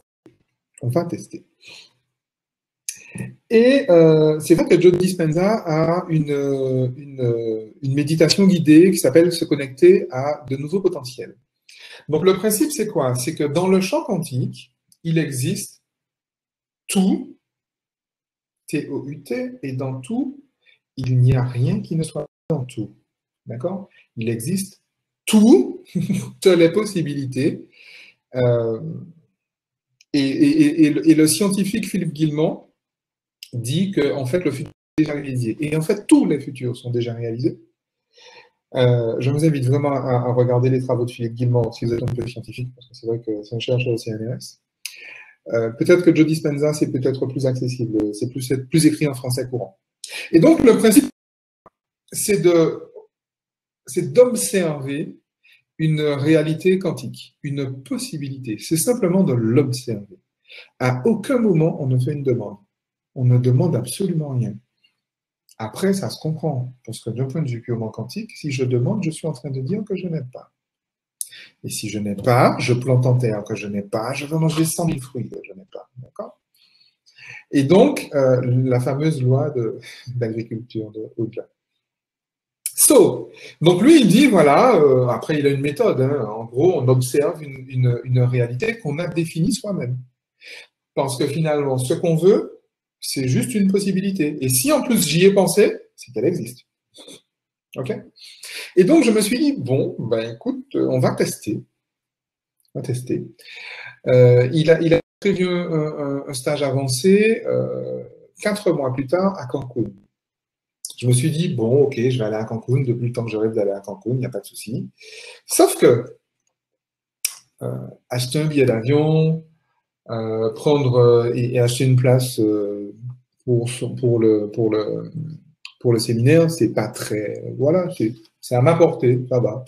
Ok, c'est à ma portée. Je vais tester sur quelque chose que je ne peux pas faire. A priori, aujourd'hui, je n'ai pas les moyens de. Et je me suis dit, voilà, je vais considérer la possibilité quantique, la probabilité quantique que je passe cet atelier dans une suite présidentielle. La suite présidentielle est à 8 000 €, je crois, comme ça, par personne. Et c'est le prix négocié, hein, d'accord? Il y avait 500 personnes dans l'hôtel, enfin voilà, c'est le prix négocié. En fait, le prix réel pour le temps que j'y ai passé, ça aurait dû être 22 000 €, 22 000 $ plutôt, d'accord? Je n'ai pas de toute façon 22 000 $ et je n'ai pas non plus 16 000 $, d'accord, à l'époque. Et donc, je me dis, bon ben voilà, je vais faire comme il dit le monsieur Joe, je vais faire la méditation, je vais me mettre en état de modifié, je vais observer cette réalité quantique et je vais simplement regarder mon moi du futur, considérer mon moi du futur qui, au mois de juin, se souvient de son passé, en fait. Il se souvient de tout ce qu'il a fait avant d'arriver à Cancun. Puisque moi, au mois de juin, je suis déjà à Cancun, je suis déjà je suis déjà dans la suite présidentielle. Bon, ok, bon, très bien, je fais ça. Et puis, il se passe quoi? Il se passe pas grand-chose. Je fais mes méditations tranquille. Et puis, mais par contre, effectivement, quand je sors de méditation, j'ai des idées qui me viennent. Mais des trucs un peu chelous, un peu complètement saugrenus. Ah bon, c'est quoi ce machin? J'ai pas compris. Et d'ailleurs, je me souviens très bien une fois, je me suis dit, mais bien sûr, l'intuition, je vais en paiement par PayPal. Mais c'est exactement ça, mais bien sûr. Et la première fois, j'arrive devant l'ordi, je me dis, mais au fait, PayPal ou pas PayPal, j'ai pas 16 000 $. Ah, c'est vrai. Bon. Oups. Donc, je me dis, bon, laisse tomber. Et je poursuis mes méditations et quelques jours après, en sortant de méditation, la même idée me vient, mais l'intuition, c'est-à-dire que l'info arrive avec waouh, génial, avec ce ressenti très, très, très, très agréable. Et je me dis, bon, ok. Bon, je la fais courte, je fais le paiement PayPal et je ne sais pas par quel miracle, le paiement est validé. Bon, très bien. Quelques jours après, le paiement est annulé. Bon, très bien. Ça tombe. Jusque-là, tout va bien puisque je n'ai pas 16 000 $ hein, sur le compte PayPal. Le fait est que, malgré tout, le produit m'est délivré. Et PayPal me donne l'autorisation et donne en plus à l'équipe de Joe l'autorisation de me délivrer mon séjour, ensuite présidentiel. Extraordinaire. Extraordinaire. Et là, je me dis, il y a un souci quand même, il y a un truc qui m'a échappé. En fait, il y a un truc qui m'a vraiment échappé. Et ça a été une grosse révélation finalement pour moi. Parce qu'entre-temps, je parle de l'expérience à une collègue, à une copine qui est juive, qui est kabbaliste et qui me dit, écoute Roméo, est-ce que tu connais les 3 premiers mots de la Kabbale? Non, enfin si, il me semble. Oui, c'est Beroshit Bara Elohim, d'accord. Très bien, jusque-là, tout va bien. Est-ce que tu sais que chaque lettre hébraïque a une valeur numérique? Oui, je suis au courant. Est-ce que tu connais la valeur numérique de Beroshit? Non, c'est 913. Enchanté, 913, moi c'est Roméo. Et elle me dit, tu sais, il y a un autre mot en hébreu qui a la même valeur numérique. Ah bon? Quoi? Dis-moi. Méditer. Non, tu plaisantes. Si, je te garantis. En fait, la lecture ésotérique des premiers mots de la Kabbale, c'est par la méditation, Dieu créa le ciel et la terre. Et plus précisément, Dieu créa la dualité. Et là, mais alors la révélation, quoi, le truc, punaise, la méditation serait donc l'acte créateur, comme le disait Joe. Enfin, comme il le laissait entendre, parce qu'il ne l'a jamais dit. Et du coup, en fait, en vrai, c'est exactement ce qui s'est produit, hein, en fait. Alors, depuis, là, encore une fois, je vous donne la version courte, la version français courant et la version Joe Dispenza. La version CNRS de Philippe Guillemont s'appelle la rétrocausalité. C'est un petit peu plus ardu à comprendre, mais le principe est le même. C'est-à-dire qu'on a un moi du futur qui vit déjà dans le présent, maintenant, parce que de toute façon, il n'y a que maintenant, l'expérience finalement que nous voulons, l'expérience auquel nous pensons.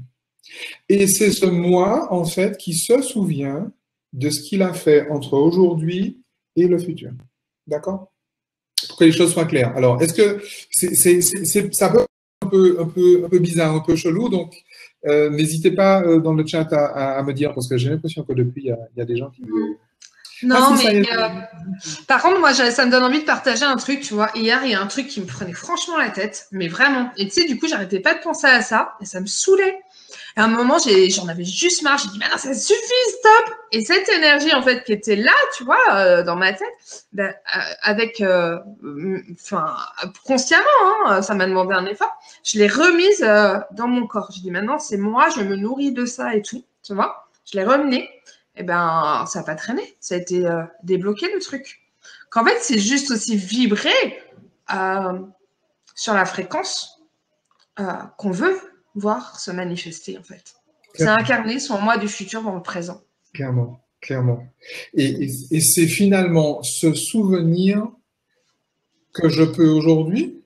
C'est même pas ce souvenir que je peux. Joe Dispenza a dit un truc qui est génial. Il parle de se souvenir de son futur.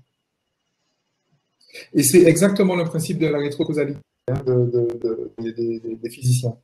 Le principe, c'est ça. Souviens-toi, non pas que tu peux le faire, souviens-toi que tu l'as déjà fait. Souviens-toi que tu l'as déjà fait.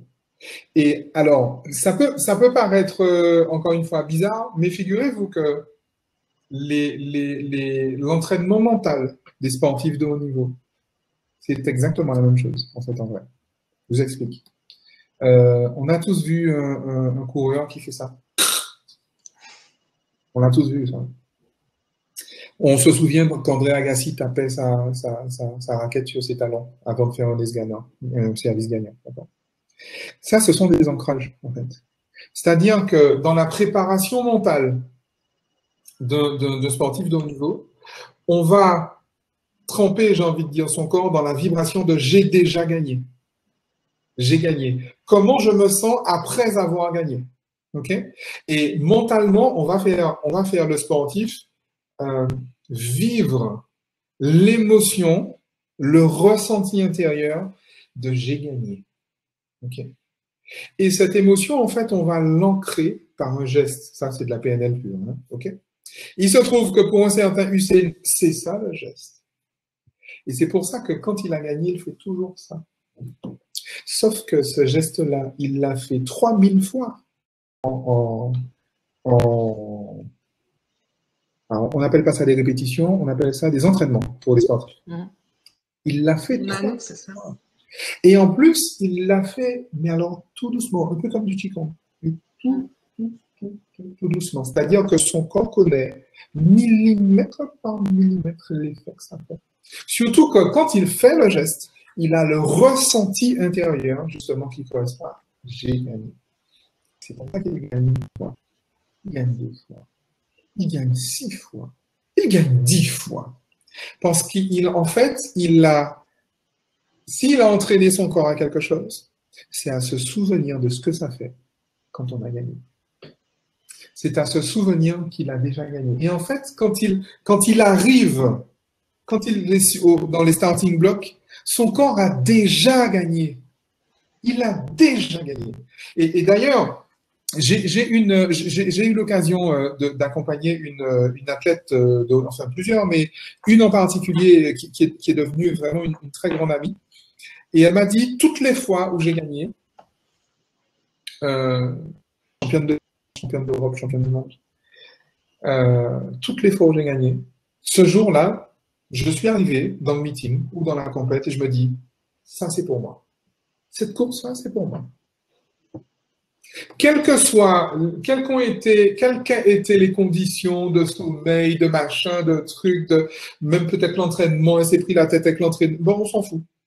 Ce jour-là, il est arrivé, cette course-là, c'est à moi. Cette médaille-là, c'est pour moi. Point barre, j'ai décidé que c'était pour moi.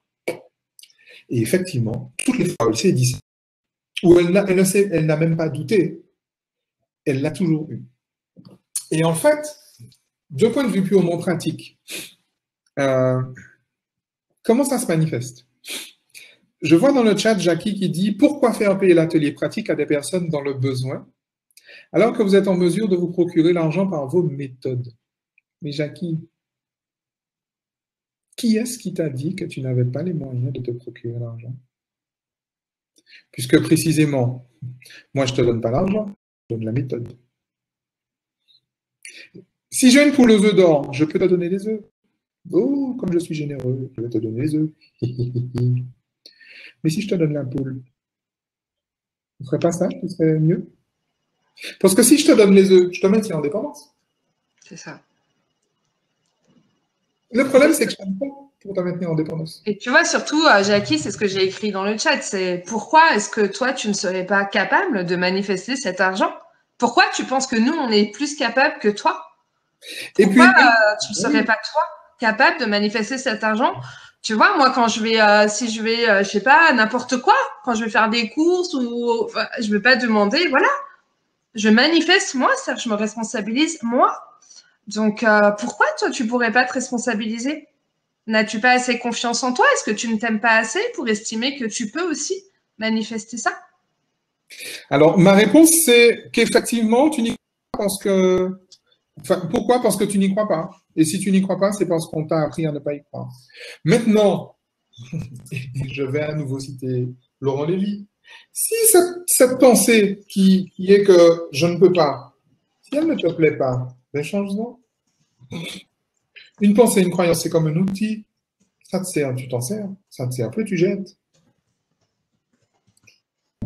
Bon, après, on a Kenza qui s'ennuie. Alors, Kenza, elle s'ennuie, ouais. Donc, Kenza, si tu t'ennuies, bah, tu sais quoi? Non, mais tu vois, il y a cette notion de responsabilisation. Et par rapport à l'argent, c'est vraiment ça. Kenza, si tu t'ennuies, bah, rien ne t'oblige à rester. Enfin, tu vois. Et je trouve que ça, dans la société à l'heure actuelle, c'est trop ça. Et on attend trop de l'autre et tout ça. Et pourtant, c'est tellement important quand on veut manifester. Donc là, on parle de l'argent, mais c'est pour tout. C'est ok, bah ça me saoule, Roméo Cornal, là, il me prend la tête, bah j'y quitte et puis je vais faire ce qui me plaît. Pourquoi, tu vois? Et pourquoi je quitte? Précisément par amour pour moi-même. Je suis dans une assemblée où j'entends un mec raconter des conneries, j'en ai rien à foutre, en fait, en vrai, ça me saoule. Mais je m'aime tellement que je vais aller faire un truc que j'aime. Après, s'aimer tellement, c'est aussi écrire dans le chat que tu t'ennuies. Mais très clairement. Et alors, ce qui est intéressant, justement, dans la notion d'ennui, ça me permet de rebondir sur un truc. Merci Kenza de l'exprimer, c'est vraiment très intéressant. La notion d'ennui est la conséquence mécanique d'une répression émotionnelle. Ça, on le sait, enfin, toutes les personnes qui font de l'intelligence émotionnelle le savent. Il y a quelqu'un qui en parle très très bien, c'est Isabelle Filiosa, qui est certainement la référence nationale en matière d'émotion, est juste extraordinaire cette femme.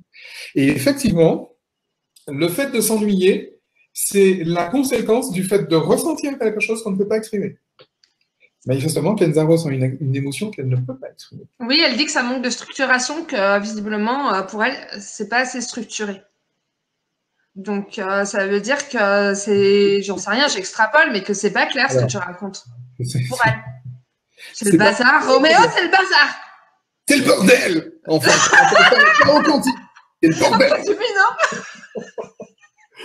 En fait, c'est une structuration qui est extrêmement complexe. Alors, comme manifestement Kenza, c'est quelqu'un de structuré. Donc, lis La route du temps de Philippe Guillemant. Lis les études du docteur Joe Dispenza, qui sont des gens nettement plus structurés que moi, mais qui vont te raconter la même chose que moi. Donc voilà, c'est juste... Moi, ce qui me c'est que t'es l'info, hein, voilà, très clairement. Moi, effectivement, je suis un artiste, je suis complètement déstructuré, il n'y a aucun problème avec ça. C'est mon côté zéro, tu vois. Je suis un peu fêlé. Mais effectivement, les zèbres parlent aux zèbres et manifestement, ça parle à des gens. Mais très clairement, lis Philippe Guillemant, tu vas voir, c'est très très structuré. Alors pour le coup, tu vas trouver ça trop structuré, hein. Mais lis Philippe Guillemant, lis Joe Dispenza, et en fait, en vrai, le discours est exactement ce que je t'ai dit. Mais vraiment, vraiment exactement la même chose. Enfin, le message est exactement le même, sauf que le discours, en fait, est un peu différent. Donc, ce sera plus structuré. Et ce sont des répétitions de notions. Alors, vu sans structuration, si tu veux, mais justement, la répétition, c'est très important.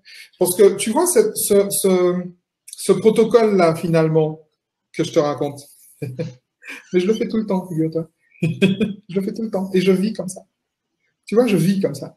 Et l'expérience, je suis coach de vie. Ce qui m'intéresse, c'est l'expérience. C'est l'expérience de vie. C'est ça qui m'intéresse. Le reste, on s'en fout. C'est de la littérature. C'est du jeu. On est là pour ça. Pour moi, la vie est un jeu. Et donc, je m'amuse beaucoup.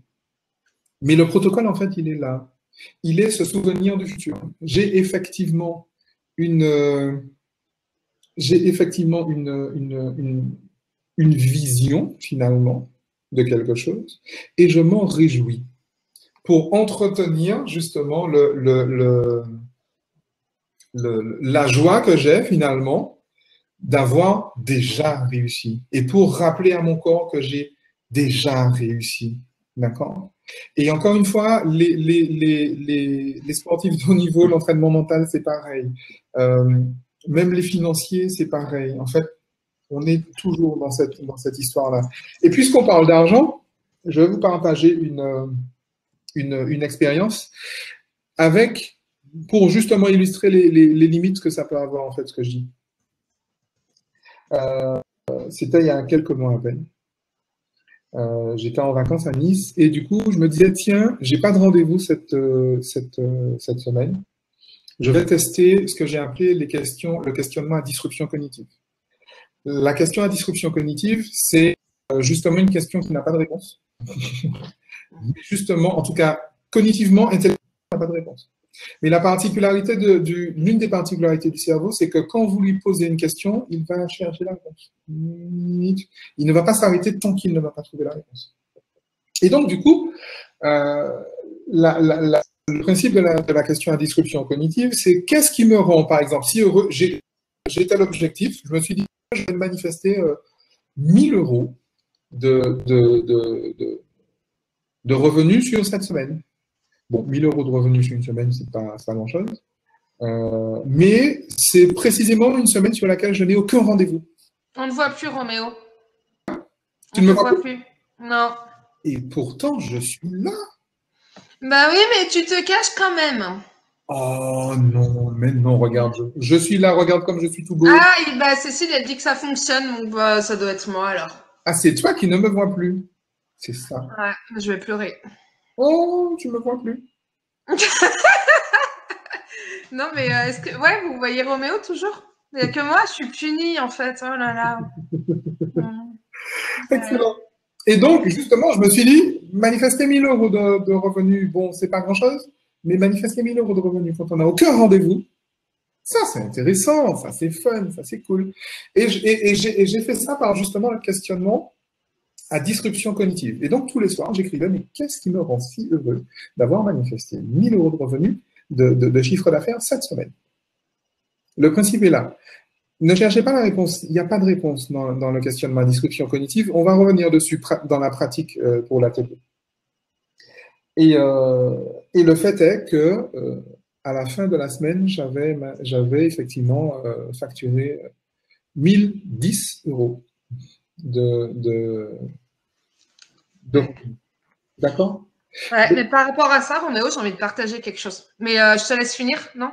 Donc, le principe, en fait, c'est que le questionnement à disruption cognitive, c'est simplement une des manifestations du protocole que j'ai donné là et qu'on va voir en détail.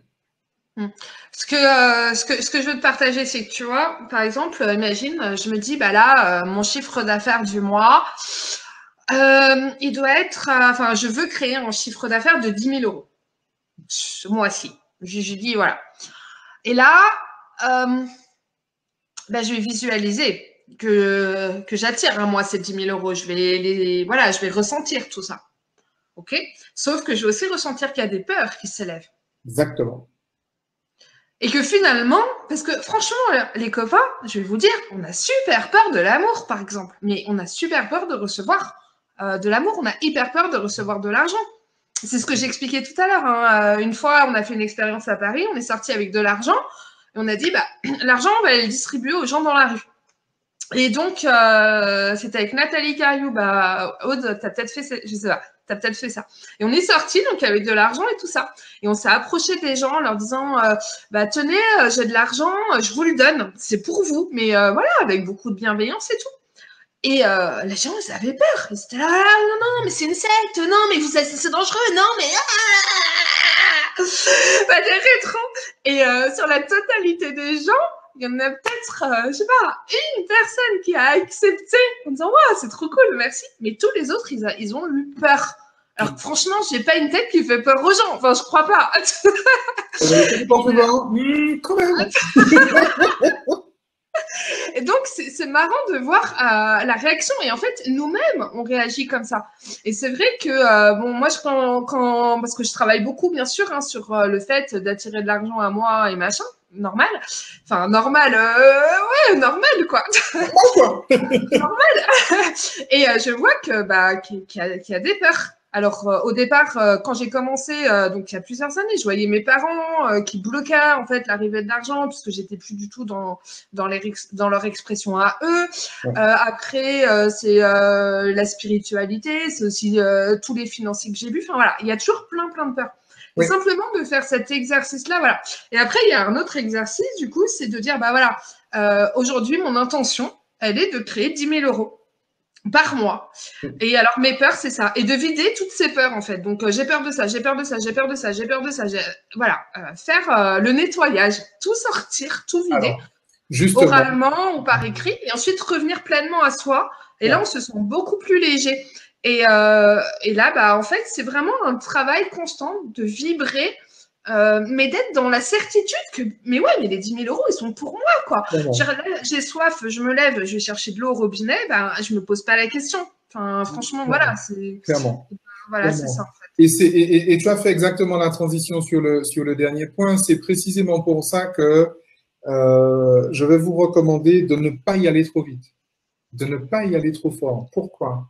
Parce que précisément, au moment où vous allez faire ce protocole qu'on va voir jeudi, justement, on a dit au début que si aujourd'hui je n'ai pas manifesté tant, c'est qu'il y a malgré tous les efforts que j'y ai mis, c'est que toute l'énergie, le temps que j'y ai mis et l'attention, c'est qu'il y a un certain nombre de traumas inconscients, de schémas inconscients, de ressentis très désagréables inconscients, qui sont tellement désagréables que je n'en ai pas conscience. Qu'est-ce qui va se passer quand j'aurai décidé que je vais commencer à observer en état de conscience modifié? Je vais observer cette réalité. Qu'est-ce qui va se passer quand je reviens en état ordinaire de conscience? C'est que toutes les émotions vont se réveiller. Et c'est pour ça que c'est pas super agréable, en fait, en vrai. Le but du jeu, la nature même d'une émotion, c'est de s'extérioriser. Or, il se trouve que les émotions qui sont restées justement bloquées, les traumas, c'est de l'émotion qui est bloquée. C'est la suite d'une répression émotionnelle qui a provoqué l'ennui et la pathologie, et le comportement addictif, et le frein, j'ai envie de dire, le blocage comportemental. D'accord? Et en fait, quand je vais partir dans cette démarche, forcément, puisque l'ordre naturel des choses, c'est celui-là, le but du jeu, c'est que toutes ces émotions-là s'extériorisent. Et elles vont s'extérioriser, croyez-moi. Je vous garantis que justement, si on va trop loin, ça devient hyper, hyper compliqué. Et d'ailleurs, j'ai fait, et je vous le dis en plus, déjà pour le principe, vous comprenez le principe, mais en plus, moi, je suis allé tester, qu'est-ce que vous croyez? Et les gars, je suis allé tester. Ce que j'avais fait pour 1000, je dis, bah attends, mais je vais le faire pour 100 000. Arrête. J'ai arrêté au bout de 3 jours. J'ai arrêté au bout de 3 jours. Et c'est normal parce que, en fait, le principe du trauma, c'est que quand on vit une expérience, justement, douloureuse, on ressent effectivement on est submergé par l'émotion. Et il se trouve que peut-être que l'émotion est justement trop forte pour que le corps la conduise. C'est-à-dire que c'est comme si vous avez un cœur comme ça et puis vous faites passer 100 000 volts dedans. Ça pète. OK? Et c'est précisément pour que ça ne pète pas que le cerveau a coupé le ressenti. OK? Donc moi, j'arrive avec mes gros sabots et puis je dis, attends, tu vas sortir. Hein? OK? Ça risque de péter. D'accord? Et c'est pour ça qu'effectivement, il vaut y aller petit à petit. De toute façon, l'issue est certaine, il n'y a pas de souci. L'issue est certaine, on ne peut pas se compter. Mais justement, ne partez pas directement sur le loto ou sur le million. C'est possible, mais partez pas directement dessus parce que vous ne savez pas justement l'ampleur. Vous vous souvenez Harry Potter, Voldemort. Vous ne savez pas à quoi ressemble Voldemort. Mais justement, ce ressenti très désagréable, il est tellement désagréable qu'il est dangereux finalement de le sortir tout d'un coup. Okay? Donc, on y va progressivement. On va juste au niveau de l'inconfort. Pour l'instant, je ne sais pas, je suis à, tiens, 2000, j'arrive pas à dépasser. Ok, mais je fais 3000. Il n'y a pas de souci. Et peut-être que je peux tester, peut-être que finalement, il y a une émotion qui n'est pas tellement forte sur 10 000, donc je teste à 10 000. Mais si ça devient trop compliqué, on arrête 2 000 et puis on redescend. Puisque le but du jeu, en fait, est une libération émotionnelle. On a dit tout à l'heure qu'on traite ça comme une phobie. La phobie, c'est justement cette émotion extrêmement désagréable, j'ai pas dit négative, hein. J'ai dit extrêmement désagréable, qui est bloquée à l'intérieur du système, qui est bloquée même à l'intérieur du corps, hein, d'accord? Parce que c'est là qu'il est. Et donc, je vais faire sortir justement ça, et je vais le faire petit à petit. C'est ce à quoi servent les méthodes comme le Qigong ou le yoga. C'est ce à quoi servent justement les massages. C'est ce à quoi servent certaines techniques thérapeutiques comme les bars, le FT, etc. D'accord? Et c'est intéressant d'accompagner ça justement d'une méthode qui va faciliter justement la libération émotionnelle justement de ces traumas-là. D'accord? Donc, n'allons pas trop vite. Mais, justement, on y va passo à passo. Et du moment qu'on maîtrise, en fait, en vrai, le but du jeu, ben, moi, je ne suis pas là pour vous en défendre au condamne, hein, vous auriez bien tort. Je suis là pour vous apprendre justement un principe. Et à la rigueur, vous allez l'adapter par vous-même. Quand il y a des personnes qui sont... Frédéric est là. Frédéric, elle est à fond dans le FT, c'est super pour elle et c'est génial, en fait. Donc, il y en a d'autres pour qui le GTS va très bien fonctionner. Il y en a d'autres pour qui le hypnose va fonctionner. Il y en a d'autres qui sont plutôt kinesthésiques, donc il faudra du massage, il faudra de l'access bar, il faudra des choses comme ça. Mais le principe, il est véritablement le même. Laissez sentir toutes les émotions qui se présentent. Et il y a une chose qui fonctionne vraiment très très bien là-dessus. Par exemple, moi j'utilise beaucoup la méthode BMB, la méthode de Bernard-Michel Boissier, l'entraînement mental du cerveau. Et effectivement, quand je sens la remontée émotionnelle, je respire, je fais des respirations avec les mouvements oculaires et je laisse sortir. Et en fait, en vrai, je ne vais pas vous mentir, hein, c'est super désagréable. Mais bien évidemment, les gars, c'est super désagréable. Et c'est précisément parce que c'est désagréable que vous l'avez laissé à l'intérieur. Mais c'est très désagréable. Donc, n'allez pas trop fort. N'allez pas trop. Moi, je suis un fou furieux, donc il n'y a pas de souci. J'ai l'habitude des crises d'angoisse, c'est pas un problème. Donc, je fais des trucs qui sont assez impressionnants. Parce que, justement, ce qui s'est passé entre février 2017 et juin 2017, où je me suis retrouvé dans cette suite présidentielle, à 22,66 €, c'est qu'entre-temps, mais j'ai douillé les gens, hein. J'ai douillé ma race. Et toutes les informations sont remontées. Les émotions sont remontées. Très clairement.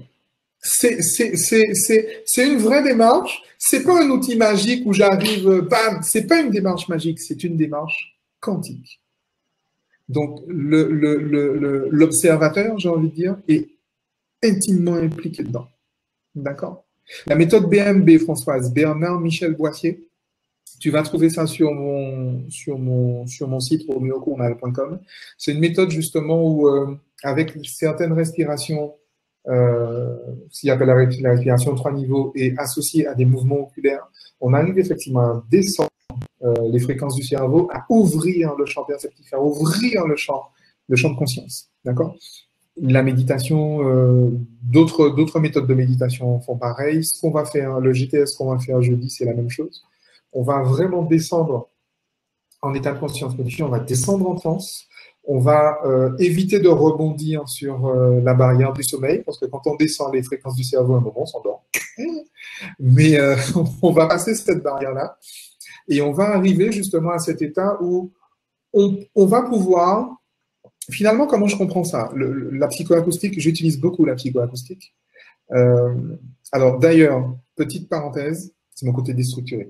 Petite parenthèse, il sera important d'avoir des écouteurs jeudi, parce que je vais balancer des fréquences cérébrales, des ondes cérébrales à certaines fréquences que vous n'allez pas entendre, mais justement, le but du jeu, c'est qu'on va descendre les fréquences cérébrales pour que même quand on va évoquer, et j'ai même envie de dire, on va appeler ces fameux ressentis désagréables, les amygdales du cerveau vont nettement moins vibrer et on va éviter de partir en bad, en fait. D'accord? Tout simplement. Okay? Le but du jeu, c'est ça, parce qu'on peut effectivement faire sentir des émotions, même des émotions très désagréables, sans partir en bad trip. D'accord? La méditation le permet très, très largement. D'ailleurs, c'est un peu un exercice méditatif qu'on va faire. Donc, c'est ce qu'on va faire. Le principe, on va fixer un objectif. Enfin, on va fixer, mais les yeux, regarder. On va considérer effectivement un objectif. On va le regarder. On va, j'ai envie de dire, le matérialiser. on va célébrer, on va ressentir ce que ça fait de l'avoir, on va y associer un ressenti extrêmement agréable. Ok, on va le regarder. Et du coup, on va, pendant cette session, et je remercie Oriane qui est connectée, parce que Oriane, c'est la petite sorcière derrière qui va faire ce qu'il faut. On va faire justement, on va faire sentir ces émotions qui, jusqu'à présent, nous ont empêchés d'y arriver. D'accord? Alors, les effets secondaires, Cécile. J'en ai pas franchement remarqué. Parce que justement, la méthode que j'emploie est justement une méthode qui évite les effets secondaires. On a des méthodes qui fonctionnent très très bien comme le MDR, mais justement, ce qu'on a reproché à le MDR, c'est que les décompensations émotionnelles étaient trop violentes. En fait. C'est pour ça que je pratique pas ça. Le GTS, justement, est une technique qui permet de pallier à ces décompensations émotionnelles trop violentes. Ok? L'effet secondaire, alors, c'est toujours le même. En fait, je dis qu'il n'y en a pas, mais en fait, oui, il y en a un. Oui, il y en a un. Et qui est assez important, en fait, en vrai. La personne que vous serez demain a une épigénétique particulière. La personne que vous êtes aujourd'hui a une épigénétique particulière.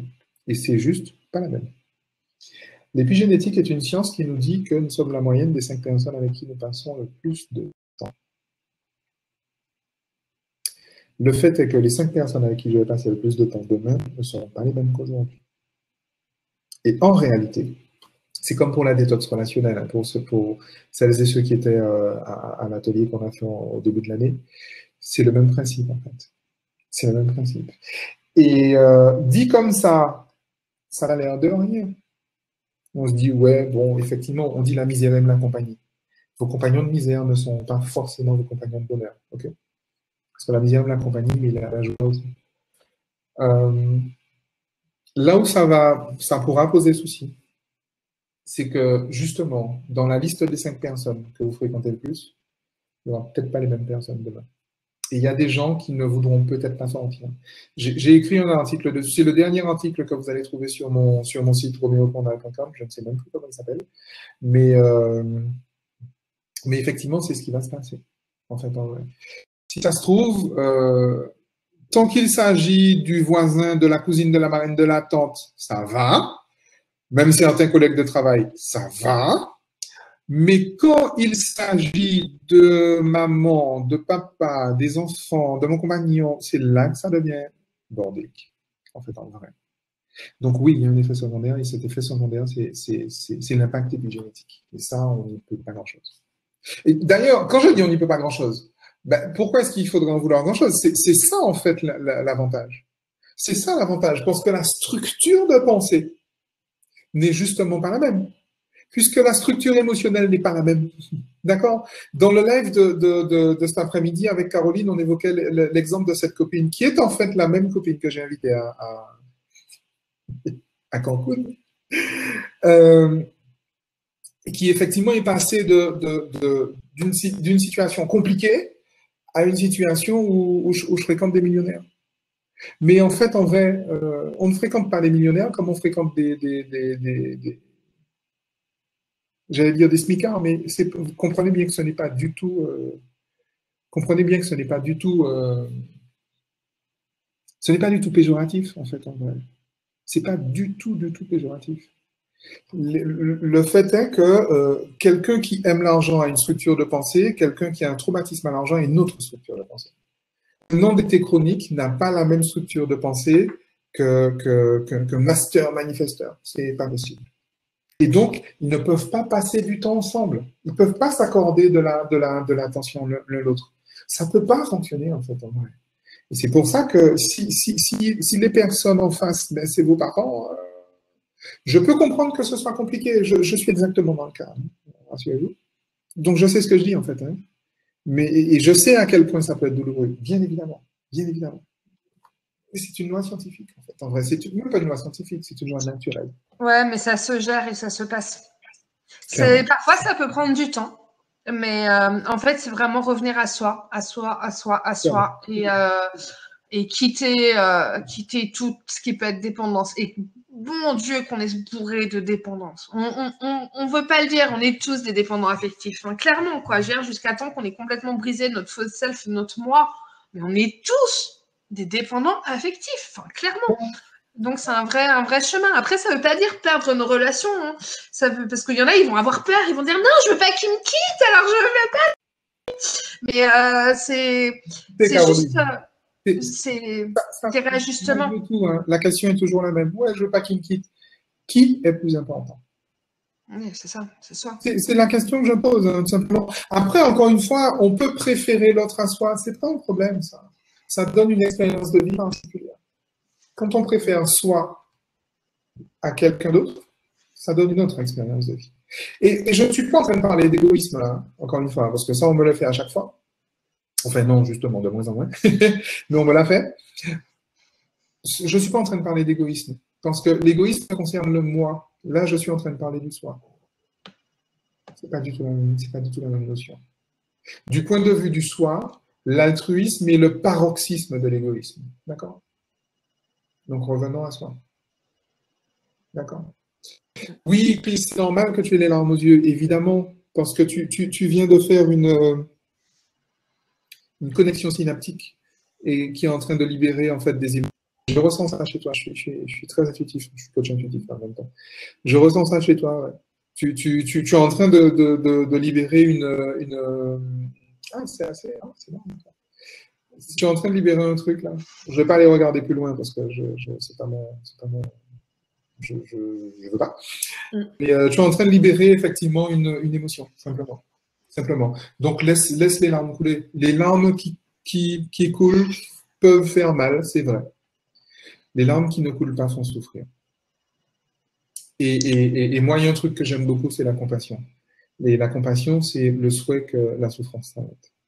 Et moi, je souhaite que votre souffrance s'arrête, tout comme moi, je souhaite que ma souffrance s'arrête. Et je suis encore en chemin, et je suis en chemin, voilà. Et le chemin, il est juste magique, en fait. C'est magnifique, c'est extraordinaire de s'autoriser des choses, de s'autoriser le plaisir, de s'autoriser de plaisir, de s'autoriser plus de confort, de s'autoriser plus de luxe, de s'autoriser plus d'argent, de s'autoriser plus de liberté, de s'autoriser plus de soi. Et je vous dis, regardez, encore une fois, hein, c'est ce que j'écris. Je m'aime, je m'approuve, je me préfère, je me félicite. Je suis déjà totalement épanoui, comblé, heureux, je m'autorise plus de plaisir et plus de luxe. Oui, mais accueillir aussi le fait que... Oh, il y a de l'écho. Qu'on est tous en souffrance, quelque part, qu'on a toutes les parties de nous qui souffrent. Et tu sais, c'est ce qu'on disait l'autre fois, c'est que justement, y a beaucoup de gens qui disent que, enfin des coachs, tout ça, qui disent ouais, être heureux, machin et tout, mais la vérité, il me semble en tout cas, qu'on est tous des êtres en chemin et qu'on a tous en nous des parties qui sont en souffrance et que c'est OK et que c'est important justement de les accueillir. Et c'est pas à couper avec la souffrance, tout ce qu'on a voulu nous faire croire, etc. Non, parce que là, pour moi, on se plante, c'est vraiment accueillir nos souffrances pour les transcender et les transmuter.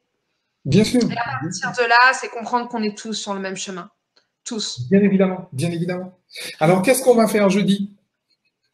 Jeudi, on va faire la fête. On va faire la taf, on va créer plein d'argent. Youhou! Pardon. On va créer plein d'argent. Attends.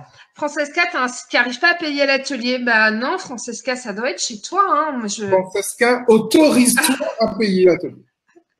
C'est ça. Et oui, tu veux et tu l'as. Allez. Non, mais kiffe-le vraiment. Kiffe-le vraiment, vraiment, quoi. Kiffe ça et réjouis-toi de l'avoir payé. Tu sais, le 1er novembre prochain, tu vas te souvenir d'aujourd'hui. En fait. Tu vas te souvenir de ça. Et le 1er novembre prochain, tu vas te souvenir du 26 octobre. Et tu vas kiffer ta race, en fait, en vrai. Donc, oui, autorise-toi. Autorise-toi. Vraiment, autorise-toi. Ça peut paraître un peu ésotérique, ce que je raconte, machin, d'ailleurs, ça l'est. Mais, de certains points de vue. Mais en réalité, je vis vraiment comme ça, en fait. Je vis vraiment comme ça. Moi, dans ma vie de tous les jours, c'est comme ça que je vis. D'accord? Quand il m'arrive un truc, quand j'essaie de faire quelque chose et que ça n'arrive pas, je me dis, attends, Roméo, ok, je reconnais, tu ne veux pas. Tu ne veux pas y arriver. Tu veux pas le faire, d'accord. Maintenant, pourquoi ne veux-tu pas le faire? Dis-moi tout, Roméo. Allez, vas-y, explique-moi. Tu veux pas. Je comprends que tu veux pas. Et merci d'ailleurs de m'empêcher d'y arriver, parce que tu me protèges de la mort, en fait, en vrai. Dans ta croyance, si je vais là, je vais mourir. Ok. Maintenant, on va désamorcer ça. Tiens, je vais te montrer un autre truc. Tu vois, si j'y vais, en fait, en vrai, il va m'arriver un truc super kiffant, en fait, en vrai. Très clairement. Puisqu'on a la main sur notre cerveau, hein. Le cerveau est un serviteur très fidèle, mais on a la main dessus. D'accord? On a vraiment la main dessus. Très, très clairement, on a la main dessus. Et je vous dis, dans la vie de tous les jours, ben voilà, c'est à chaque fois que, ok, je sais, tiens, ça vient pas. Ok, tiens, pourquoi tu veux pas? Tu veux pas? C'est pas grave. Tu vas pas mourir, Roméo, tout va bien. C'est cool. Vas-y. Cool. Kiff. Yes, I. Voilà. Et je vous garantis que 11 fois sur 10, ça marche. 11 fois. La fois de plus que je dis. Quand même qui dit est-ce que quelqu'un a payé? Est-ce que c'est pas son système qui déconne? Non, ça fonctionne très bien, Francesca. Sinon, voilà, non, non. Francesca, il y a 26 personnes qui ont payé. Ouais. Francesca, dis-moi. C'est un peu comme à chaque fois pour les ateliers, il y a toujours des gens qui ont du mal à se connecter et tout ça. Moi, je sais très bien que ça vient de chez eux, mais eux, ils sont ouais, ça fonctionne pas et machin. Mais enfin, c'est chez toi, quoi. Moi, je peux pas tout gérer, quoi. Bon, alors, Francesca, je vais expliquer à ton cerveau ce qu'on va faire. Tu vas voir. Ça va être sympa. Donc, jeudi, à 20h, nous allons fermer les yeux. Nos paupières seront lourdes, très lourdes. Non, c'est pas comme ça que ça va se passer. On va justement, par contre, on va effectivement descendre en état de conscience modifié, ça c'est clair. Et on va effectivement regarder cet état où on est débarrassé de de toutes les émotions, justement, qui nous empêchent de manifester tant. Et pour le coup, le temps, c'est vous qui allez le choisir. Hein. D'accord? Parce que pour certains, mais encore une fois, on y va, ne serait-ce qu'en termes d'expérimentation. Un truc facile, un truc fun. D'accord? Et on va simplement regarder ça. Et on va convoquer, on va faire remonter, on va poser l'intention de libérer toutes les émotions qui font que jusqu'à présent, ça va pas. D'accord.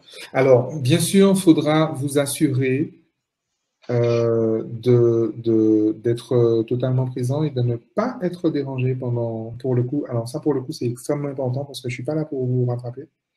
Arrangez-vous pour vraiment ne pas être dérangé. Au moins pendant une certaine demi-heure. D'accord? Donc, mettez les enfants dans un coffre, jetez les chiens à la rivière, faites ce que vous voulez. Oui. Et surtout là, surtout soyez là à l'heure. Alors comme c'est un sujet, vous voyez, rien que Francesca, tu as du mal et tout ça. Donc je sais que les ateliers, il y a souvent des gens qui ont du mal à se connecter. Non pas que la plateforme fonctionne mal ou quoi, ça fonctionne très bien et parfaitement bien. Mais bon voilà, après ça peut venir de vos appareils, ça peut venir beaucoup de toute cette sphère émotionnelle et machin, de tous vos blocages. Donc, soyez à l'heure. Donc, pour ça, prenez-vous à l'avance pour être sûr de bien vous connecter. Donc, clairement, moi, à l'atelier, j'arrive 10 minutes avant, mais il y a une salle d'attente. Donc, vous vous connectez et vous vous attendez que je vous ouvre comme chez le médecin, en fait. C'est pareil. Et alors, par contre, le meilleur... le navigateur à utiliser pour la plateforme Zoom, c'est Chrome. Donc, passez par Chrome pour vous connecter. Donc là, vous vous inscrivez, vous remplissez le formulaire de paiement, vous payez et ensuite, vous arrivez sur une page de confirmation où il y a un bouton sur lequel vous cliquez et vous vous réinscrivez sur Zoom. Le direct se fait sur Zoom. Et j'ai mis un petit texte que je vous invite vraiment à lire. Alors souvent, il y a des gens aussi parce que maintenant j'ai mis mon numéro de téléphone à disposition, qui m'appellent ou autre quand je suis en atelier. Je ne réponds pas. Je réponds pas quand je suis en atelier. Donc, envoyez des mails exclusivement à l'adresse de la communauté. Et puis, connectez-vous un peu à l'avance pour être sûr que ça fonctionne. Voilà, après, ça peut être aussi vos appareils. Donc, moi, je ne peux pas vous aider sur vos appareils à distance. Donc, vérifiez bien tout ça. Les écouteurs. Et puis, voilà. Et puis cool, quoi. Les écouteurs, voilà. des deux côtés. Hein. Ouais. Parce qu'il y aura des sons binaural, voilà. donc il faudra que les deux côtés fonctionnent. Ouais. Et après, la plateforme Zoom, c'est que pour le direct. Donc, si vous assistez pas au direct et que vous le faire en replay, faudra que vous attendiez que je vous envoie le replay, en fait. Ouais. Donc, Ça fonctionne pas aussi en replay, bien sûr. Hein. Oui. Voilà. Alors, Florent, justement, est-ce que on aura le même effet en différé? Oui. Donc, voilà. Donc, le replay, vous l'aurez pas de suite parce qu'après, il faut que je télécharge la vidéo, que je l'upload, que ça prend du temps. Donc, voilà. Vous l'aurez le lendemain. Alors, Gladys, le lien sera-t-il actif quelques heures avant l'atelier? Oui. Il est le lien sur de paiement? Oui. Oui, Gladys, tu peux payer jusqu'au dernier moment. Par contre, comme là, on va faire quelque chose d'important, essaye de prendre de l'avance pour. Sauf si chez toi, c'est un automatisme d'aller sur Zoom. Mais voilà. Peut-on revisionner ce soir la rencontre? Oui, là, le replay pour la rencontre, il est disponible de suite, ouais. Et en fait, ce qu'on va faire jeudi, et d'ailleurs, c'est une grande première pour la communauté de l'abondance. Hein. Et c'est vrai, en fait, parce qu'on a décidé cet après-midi, justement, avec... avec... Tu m'as pas dit, là, je commence à avoir peur. Pam, pam, pam, pam, pam, pam. N'aie pas peur, tout va bien se passer. Les sont lourdes. Non, ce qu'on va faire, c'est que précisément, on va justement arriver à faire passer un gros volume d'émotions sans la douleur et dans beaucoup de douceur. La question qu'on va poser, c'est ça. Et on a mis les gros moyens. Je ne peux pas vous expliquer parce que, bon, en plus, ça ne sert à rien que je vous explique. Mais avec Oriane, on a mis les gros moyens et en fait, on va vous faire un truc super sympa pour justement, on va sortir les émotions, on va tout vider, on va tout laisser passer. Ça va être sympa. Ça va être vraiment bien. Voilà! Et après l'atelier, c'est bon, une fois que l'atelier sera fini, ça ira? On pourra reprendre une activité normale ou pas? On pourra reprendre une activité normale et même qu'en fait, je recommande en fait de revoir justement le replay et de se le refaire régulièrement. Moi, je fais ça tous les jours, en fait, en vrai. Encore une fois, je fais ça tous les jours. Après, je vais donner des exercices hyper pratiques comme les fameux questionnements à disruption cognitive et la structuration des affirmations qu'on répète. À quel moment de la journée on fait, etc., pour potentialiser le truc. Donc, ce sera vraiment des choses extrêmement pratiques qu'on pourra faire tous les jours. Et c'est complètement faisable puisque moi, je le fais tous les jours et je vous garantis que j'ai des journées extrêmement pleines. Oui, après, tout dépend de quel est l'objectif. Bon, le temps, c'est... Voilà, on en fait ce qu'on veut aussi. Ouais. Enfin, pas quand on est salarié, qu'on a 2 heures de transport par jour, qu'on travaille 8 heures dans la journée pour gagner 2000 € à la fin du mois. Là, on fait pas ce qu'on veut. Enfin, si, mais c'est notre choix de faire ça, en fait, en réalité. Clairement. Donc, pendant les 2 heures de RER ou de métro ou de bus, mettez votre truc. Imagine faire ça dans les transports bondés de Paris. Vous allez voir, je vous garantis que ça va pas durer un mois. Votre vie aura changé. De toute façon. Et les gens dans les transports, ils vont se transformer en gremlins. Mais j'ai une vision absolument affreuse des transports en commun aux heures de pointe. C'est très phonique chez moi. Ça serait marrant, ça. C'est cool. Voilà, donc Aïcha qui est super hâte d'être à jeudi. Pauline qui veut que tu lui expliques. Pour ça, il faudrait être présente à l'atelier jeudi, Pauline. Ouais, en plus, ce sera un peu long. Et en plus, si je connais pas ton niveau de connaissance énergétique, quantique et même ésotérique, donc je peux pas t'expliquer comme ça. En plus, ça n'a pas vraiment grand intérêt. En plus, après pour ta culture générale, il y a pas de souci. Tu m'envoies un mail et puis on va parler de wouhou. Je suis particulièrement particulièrement fan de Woo Land. Donc, si tu veux qu'on parle Woo, on va parler Woo. Il y a pas de... C'est quoi ça, Woo? Woo, alors Woo Land, c'est les trucs un peu Woo Land, c'est les pays, voilà, tu vois, le pays magique, le machin. Le pays magique, il est là en fait. Hein. Ouais. Mais voilà, en fait, Woo, c'est une façon de parler de choses un petit peu ésotériques. En fait. Pauline qui dit qu'elle est psy et coach. Eh bien, génial. Bah voilà, Pauline, tu contactes Roméo et il va t'expliquer tout ça. Tu vas voir, on va parler. Ah, vous allez parler. Bon, Francesca, ok, tu te réjouis, tu lâches pas. Si jamais il y a un souci, tu m'envoies un mail.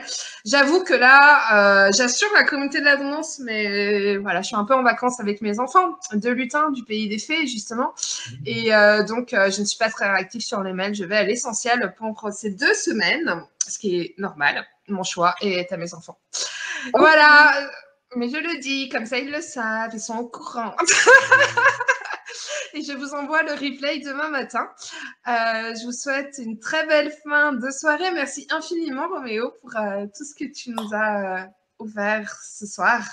Merci pour cette belle vibration. Merci pour tout l'argent qui est là et qui arrive. Et vous l'avez compris, pour manifester l'argent dont on a envie, il ne faut pas avoir peur d'entrer dans ses émotions et de les vivre pleinement. Donc, c'est pour les courageux. C'est pour ça que chacun doit vraiment se responsabiliser pour avancer sur son propre chemin.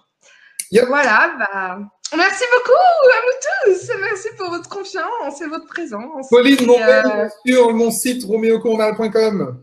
romeocornal.com. et voilà. Et jeudi soir pour les plus courageux d'entre vous, ceux qui n'ont pas peur. Nous parti. Allez, très très belle soirée à tous. Au revoir. Salut.